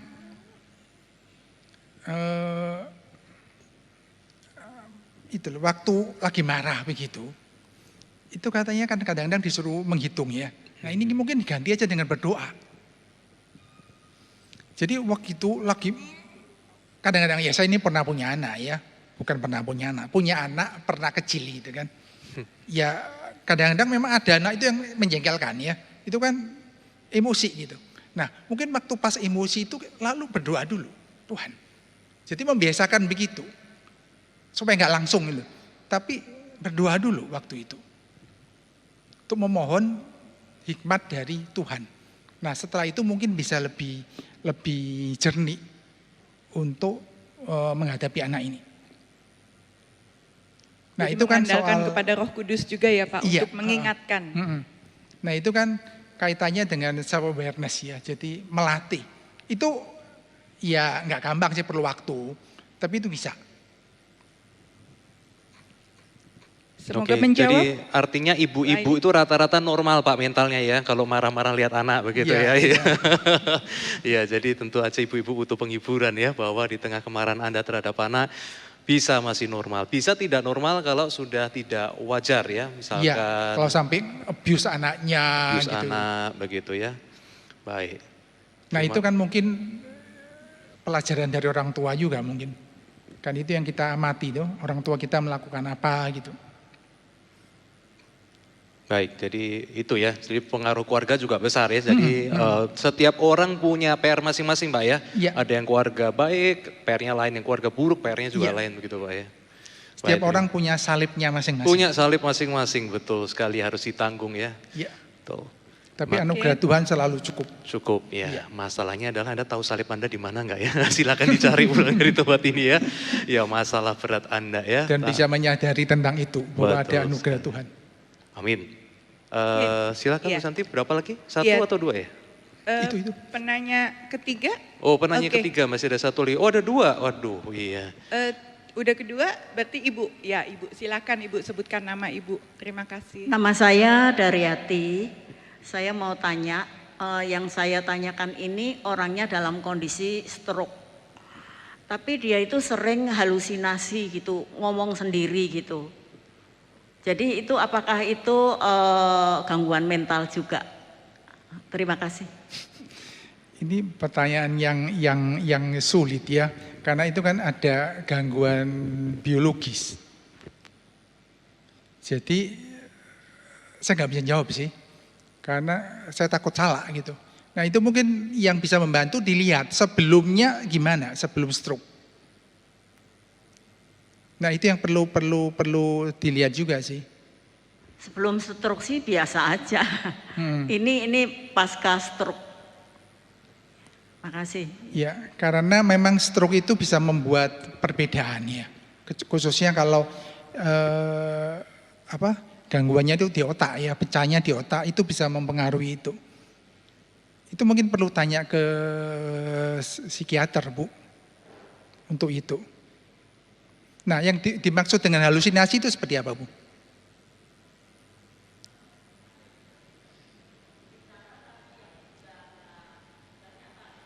Oh. Jadi tiba-tiba gitu, bangun tidur tiba-tiba manggil gitu, sini. Itu di korden ada air gitu, padahal kan nggak ada apa-apa gitu. Terus itu mobilnya nggak bisa di starter gitu, bawa ke bengkel gitu, padahal nggak ada itu gitu. Jadi kitanya kan bingung gitu, loh kok begitu, gimana sih gitu. Kalau dibilangin enggak ada apa-apa gitu, marah gitu. Pertanyaannya panjang. Saya nggak tahu, Bu. Itu apa pastinya ya? Jadi dari sudut akademisi memang kita nggak boleh menilai sesuatu itu berdasarkan gejala umum. Itu udah kesepakatan kode etik profesional berarti. Jadi kalau dalam kasus seperti itu biasa harus dibawa ke dokter. Kemudian diadakan pemeriksaan secara menyeluruh begitu ya. Darah, kemudian foto X-ray daripada MRI dan sebagainya. Baru kemudian bisa diputuskan itu kondisinya apa. Ada mental state yang bermasalah ya, misalkan gangguan pendarahan otaknya menyebabkan gangguan hormon dan skizofrenia ya. Atau memang ternyata memang itu sudah tidak bisa diperbaiki ya, misalkan karena ada kondisi-kondisi itu. Jadi saya sadar kesulitan dari Pak Yonatan untuk menjawab begitu, tapi ini pertanyaan real dan tentu aja sebuah diagnosa medis yang baik diperlukan Pak ya untuk menemukan kepastian begitu ya. Iya begitu. Tapi terima kasih Bu ya sharingnya. Jadi memang kalau kena otak memang tidak mudah ya karena mempengaruhi semua hormon, memori kita begitu. Terima kasih pertanyaannya Bu. Ya, terima Dan kasih semoga Ibu. bisa mendapatkan Ada bantuan satu lagi nanti. penanya ya, Ibu yang ya. Ya ini terakhir Bu tetap ya. jadi nanya kan Bu, walaupun nggak dapat hadiah. Iya. Cuman urutannya salah. Tadi A, A, D, C. Iya harusnya C dulu baru D. Tapi- Iya, harusnya saya dulu ya. Selamat malam, terima kasih ya Pak Yo untuk sharingnya. Saya mau bertanya tentang mental health dan fenomena healing yang sekarang lagi ya, dikit-dikit healing begitu ya.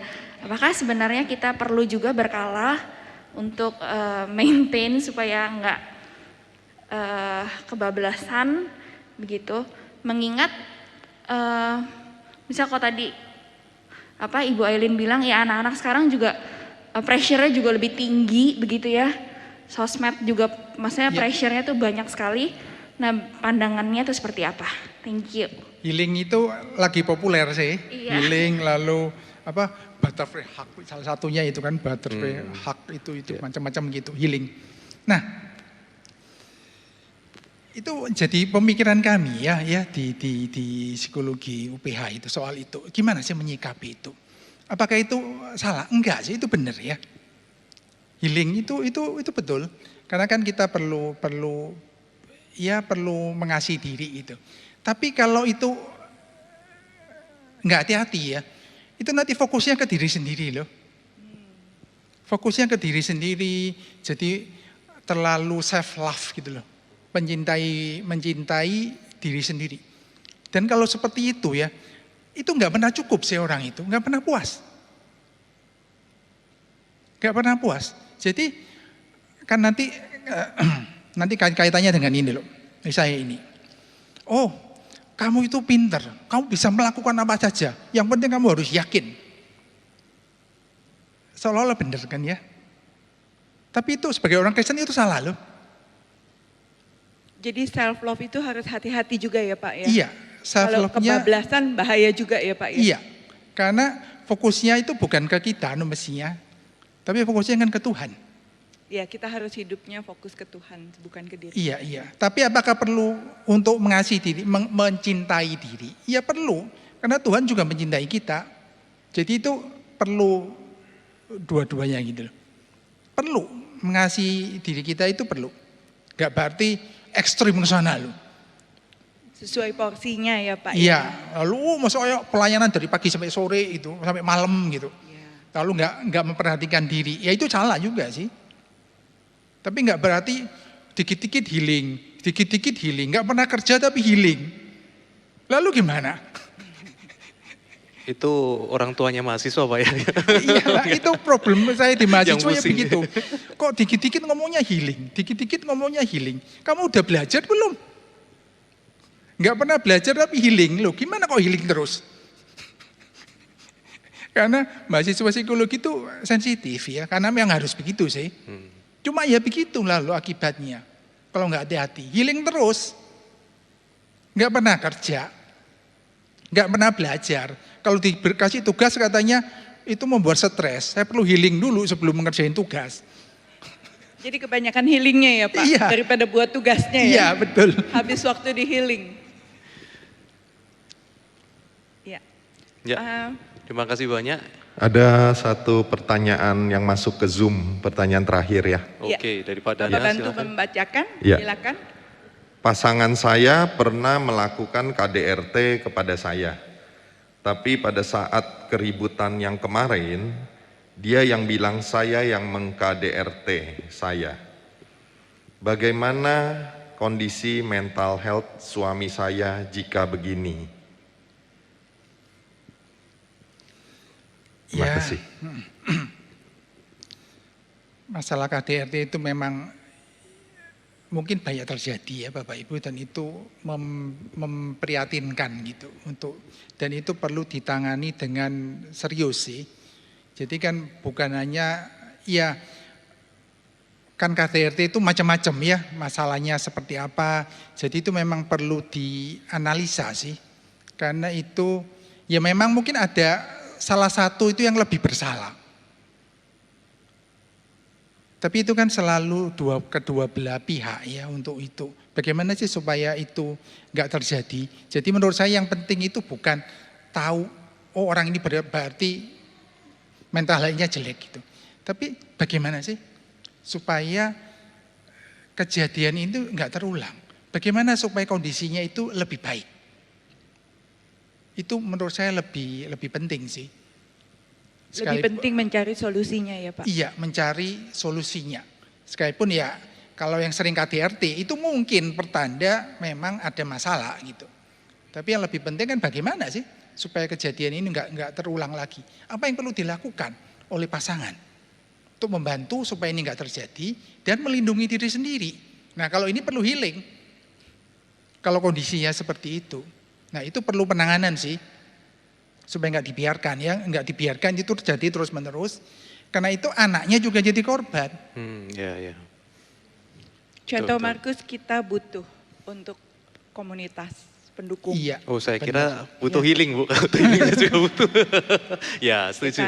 Jadi kita bisa menerima begitu ya. Jadi sekali lagi kalau ada yang membutuhkan untuk boleh curhat, konsultasi, tanya jawab dan kita bisa arahkan lagi ya. Nanti boleh tolong ditampilkan lagi di tayangan untuk di Zoom QR juga. follow up. Ya QR code-nya nanti bisa di scan dan nanti kita akan menyimpan data Anda dengan rahasia dan akan terus mengkomunikasikan kepada Anda gitu ya. Nanti Anda bisa semakin bertumbuh gitu. Terima kasih sudah terbuka dan tapi benar-benar serius perlu segera dicari solusinya. Betul. Jadi kita bersedia ya membantu lah ya begitu ya untuk setiap tantangan yang ada. Ya. Terima kasih. Ada 2 pertanyaan lagi apa masih bisa ya? Mungkin dengan singkat. 2 ya, dijawab dengan singkat aja kali ya. Singkat aja ya. Pertama dari Pendeta Matindas, yang kedua nanti dari Joko. Silakan Pak. Oh onsite yang tanya. Maaf udah gak ada hadiah lagi Muse ya. Iya. Pak Jonathan mau tanya aja apakah semua orang sebetulnya punya masalah mental dengan kadar tertentu atau memang ada orang yang benar-benar bersih? Itu yang pertama. Yang kedua, secara praktis sebetulnya bagaimana kita menjaga mental yang baik dan spiritual yang baik di hadapan Tuhan, praktisnya bagaimana? Mungkin supaya bisa ada masukan buat kita jemaat Tuhan. Thank you. Nah itu sekarang perlu dibedakan tentang itu loh. Kesehatan mental itu secara beneran ya, secara klinis atau enggak gitu. Kalau secara klinis itu enggak ya, enggak semua orang itu punya gangguan mental gitu. Tapi itu kan gangguan mental itu maksudnya begini sih. Jadi itu jarang terjadi ya. Jadi itu sudah ekstrim. Tapi kalau masalah mental yang misalnya gampang depresi, kecemasan itu semua orang punya. Semua orang punya. Cuma kadarnya itu nggak sampai dikatakan gangguan mental. Mungkin misalnya, oh kalau gangguan mental itu 80. Mungkin nggak 80, mungkin 50, mungkin 40, mungkin 30, mungkin 70. Ya belum masuk gangguan mental. Tapi punya masalah itu. Setiap kita tuh punya salib masing-masing. Karena apa? Loh, dunia ini udah jatuh dalam dosa. Jadi masing-masing ini punya itu masalah-masalah itu. Sekalipun nggak dikatakan itu gangguan mental ya, tapi itu ada sih. Gampang tinggal cemas. kadarnya ya Pak. Iya. Gampang cemas, mungkin orang gampang marah gitu ya. Tapi nggak sampai jadi disebut gangguan. Lalu yang kedua itu yang praktis ya. Nah itu pertanyaan yang gampang-gampang sulit dijawab ya. Jadi itu kan kompleks tergantung ya selama ini kadarnya seperti apa. Tapi kalau kita itu paling enggak ya, yang paling gampang itu mungkin punya komunitas yang mendukung. Udahlah, kalau kita ikut dalam komunitas yang mendukung, itu akan membantu. Komunitas yang mendukung, yang bisa saling menerima, itu akan memperbaiki tadi differentiation of self, memperbaiki attachment. Jadi itu akan memperbaiki kesehatan mental dan juga akan memperbaiki relasi kita dengan Tuhan. Kalau itu di gereja ya. Jadi bukan cuma sekedar memperbaiki kesehatan mental, tapi itu memperbaiki juga membantu pemulihan ya Pak. Iya, termasuk membuat kita itu lebih dekat dengan Tuhan. Karena kan kita itu diciptakan dalam komunitas loh. Gak cukup cuma pribadi. Oh pokoknya saya baca Alkitab, saya berdoa sendiri. Enggak, kita itu perlu komunitas untuk bisa bertumbuh. Karena itu Tuhan membentuk gereja. Jadi jemaat perlu udah harus onsite lagi ya Pak ke gerejanya ya Pak. Supaya dukungan komunitas bisa berjalan dengan baik. Oke, ya Pak, pertanyaan terakhir. Terima kasih. Terima kasih kesempatannya. Yang mau saya tanyakan ini Pak, ketika kita ada indikasi ya untuk misalnya gangguan mental atau setidaknya dalam bahasa umum kemarahan atau kejengkelan gitu. Nah itu kalau kita ketemu teman-teman gereja itu kan solusinya seperti yang Bapak tadi sampaikan ya, kita berdoa dan sebagainya, memuji dan menyembah gitu kan, mundur sejenak. Tapi itu kan nggak gampang Pak dilakukan Pak.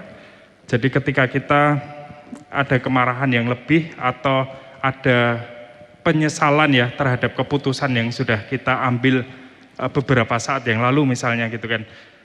Dan itu resikonya besar gitu kan, dan itu kita sempat terganggu gitu.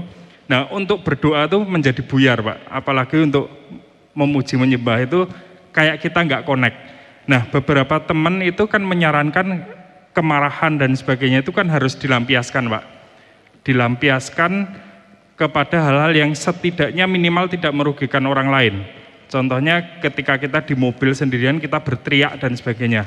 Termasuk kita berteriak kepada Tuhan. Nah, secara keilmuan di bidang psikologi itu sebaiknya bagaimana Pak? Apakah memang betul itu harus dilampiaskan? Karena memang beberapa orang mengakui setelah teriak atau setelah memecahkan gelas gitu ya, dan tidak ada korban, itu setelah itu dia bisa berdoa. Setelah itu dia bisa untuk menjalin relasi dengan Tuhan dan merasa ada pemulihan. Nah, secara psikologinya, ilmu psikologinya itu apakah betul kita sebagai orang Kristen itu harus melakukan hal yang sama, melampiaskan itu, atau tidak? Mengingat ketika kita langsung jumping ke solusi berdoa dan sebagainya itu, ya sebagian besar juga mengakui itu tidak mungkin Pak. Terima kasih. Oke, makasih pertanyaannya Pak. Nah, itu memang jawabannya bisa iya dan tidak ya. Karena dulu itu memang iya ya, itu salah satu solusinya begitu. Jadi mungkin mukul tembok gitu ya, atau mukul apa gitu ya. Itu kan bisa melampiaskan emosi. Tapi itu lagi tergantung orangnya. Karena ada juga yang mengatakan itu enggak. Karena apa? Karena itu enggak akan membuat kita itu melatih untuk pengendalian diri. Nah, lalu pertanyaan selanjutnya, lalu kalau begitu bagaimana? Nah itu ya tergantung kita sih ya. Jadi mungkin kalau mau melampiaskan itu ya cari yang paling tidak, tadi Pak sudah Bapak katakan yang paling kecil resikonya begitu. Ya mungkin berteriak sendiri itu mungkin masih oke ya. Sambil yaitu melatih pengendalian diri sih yang penting.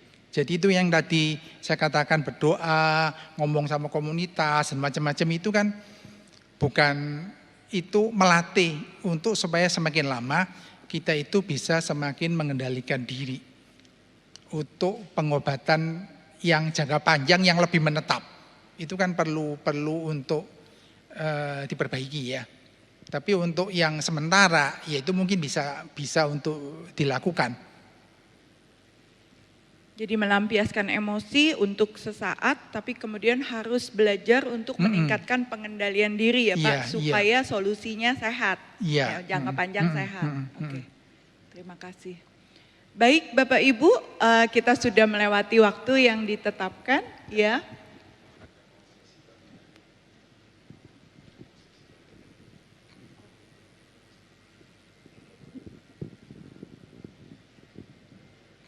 Oke, ini nampaknya sedang diatur. Wah, Bapak silakan. Ibu, kita minta waktu sejenak. Tadi Bapak Ibu yang sudah bertanya, 3 orang penanya yang mendapat hadiah, bisa segera tampil ke depan, Ya, minta kerjasamanya. Jadi 4. Oh jadi 4? Ya, ditambahin Oh nama hadiahnya jadi ada 4 majelis Pak. Panitianya 3 tambah 4. Iya ini Silakan panitianya 2 Pak di depan. Bu Anita, Silakan Aileen, kita Bu butuh Daryati, bisa. satu lagi. Oh iya, Ibu Christine, silakan maju ke depan.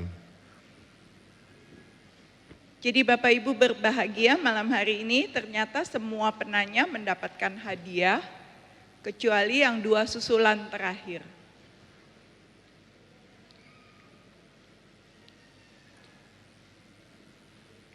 Kita akan foto bersama untuk penerima hadiah dan juga dengan narasumber kita. Silakan Iya, naik. ini AACD. Iya. Yang ngajak juga ya teman-teman yang ada di online wakil satu-satu dari juga boleh panitia join untuk ya menyerahkan di hadiah. onsite. Ya, jadi ini Ibu silakan Ibu foto membantu. dengan Bapak Yonatan sekalian juga mungkin bisa? Oh enggak ya? Oh boleh ya, sekalian Iya. mundur deh. Iya. Ibu bantu menyerahkan hadiahnya dulu, nanti setelah selesai Oh, gitu, semua baru oke. kita foto bersama. Selamat kepada para penanya yang mendapatkan hadiah pada malam hari ini, luar biasa. Oke. Ibu kayaknya lain kali kalau ada hadiah boleh dikasih tahu Bu, biar lebih penuh di sini semua bangku terisi. Saya nyesel Pak Yonatan, saya biasa Iya. ditanya dapat jawaban nggak pernah dapat hadiah. Ini nanya dapat hadiah, lain kali saya yang tanya aja Pak ya. Oke. Ya, terima kasih kepada panitia yang sudah memberikan hadiah. Ya, foto Mari sama-sama. kita memberikan Yuk, silakan, kesempatan Mbak. Ya. untuk ambil foto bersama dengan narasumber.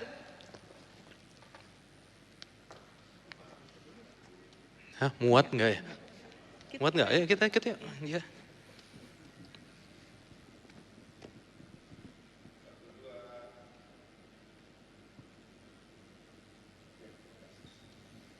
Ya. Kita dapat foto udah happy ya Pak. Udah happy ya tim pelayan ada Selamat, pemusik ya. juga tadi WL ya. Kita bisa ngelayanin Tuhan dah, puji Tuhan ya, itu hak puji istimewa Tuhan. ya. Dikasih sehat bisa melayani Tuhan, udah puji Amin. Tuhan. Artinya kita masih sehat Pak. Amin. Mental kita sehat, Betul, spiritual kita sehat. amin. Terima kasih Pak juga Jonathan. ada istri dari Pak Yonatan yang udah nemenin ya. Iya. Terima kasih, Pak Tuhan Jonathan berkati. ada pendukung setianya yang nganterin ini, ada semuanya ikut. Wah ini ada satu lagi Bu kayaknya, ini apa nih Bu? Waduh. Wah, kok saya atau deg-degan Ibu sih, yang mau Pak? dapat Iya, ya? buat siapa nih Pak? Aduh, ternyata untuk buat Pak Jonathan. pembicara. Selamat. Terima Terima kasih Pak Jonathan untuk pelayanan Bapak. Terima kasih juga kepada panitia. Terima kasih. Oh kita foto lagi nih. Foto lagi.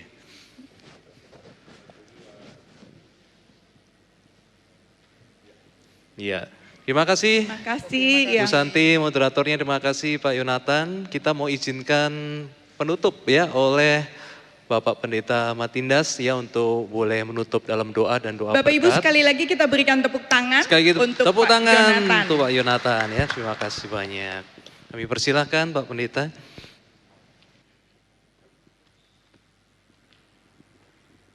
Thank you Reno. Yuk, mari kita bangkit berdiri ya.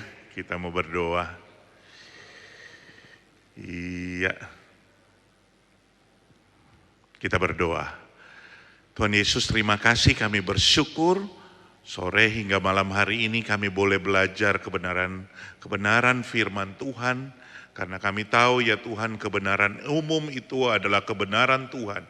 Dan kami bersyukur untuk kesempatan jemaat Tuhan boleh belajar apa itu mental health dan spiritual health.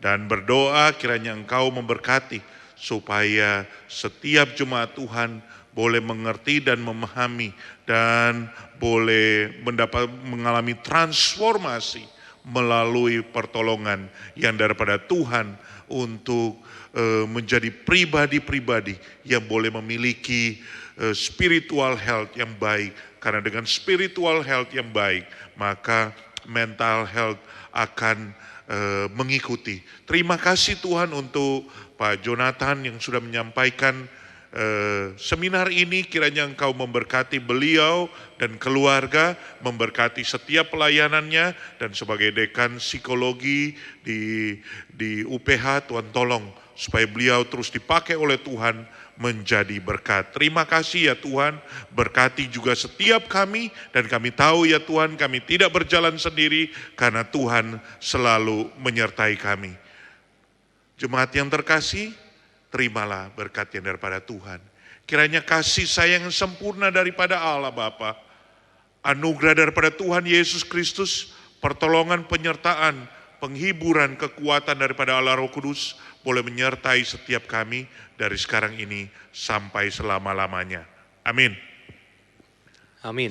Dipersilakan duduk. Makasih, silakan duduk. Terima kasih sekali lagi untuk kehadiran semua di YouTube, di online maupun onsite. Tuhan berkati, tepuk tangan untuk diri kita semua yang sudah boleh semangat ya. Tuhan berkati, terima kasih juga untuk semua Elisa, pemusik, untuk Nathan. Oh iya, dan terima kasih juga sekali lagi ya kepada Pak Yonatan dan istri yang sudah boleh bersama-sama datang ke tempat ini. Saya mewakili GKI Sunter ya, mengucapkan terima kasih untuk pelayanan. Semoga nggak kapok Pak ya. Makasih untuk semua pelayan, untuk setiap jemaat yang hadir ya, Tuhan berkati. Dan di depan ada sedikit snack untuk Anda.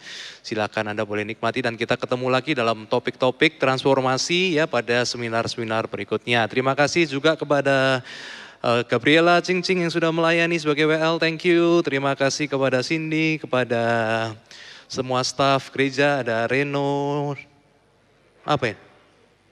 Oh, kepada yang ada di Zoom, ya thank you semua udah hadir. Saya nggak bisa lihat Anda, tapi terima kasih kehadirannya, Tuhan berkati ya. Terima kasih juga kepada para penatua yang sudah ada, penatua Ferry, penatua Wensyu, Bu Shirley, ya kepada penatua Christine, kepada siapa lagi Cindy, dan semua yang sudah datang ya. Thank you juga Freddy yang ada di sana, membantu ya dari Zoom. Sekali lagi terima kasih yang ada di Zoom, dan untuk yang di YouTube record juga thank you ya. God bless you too. Bye.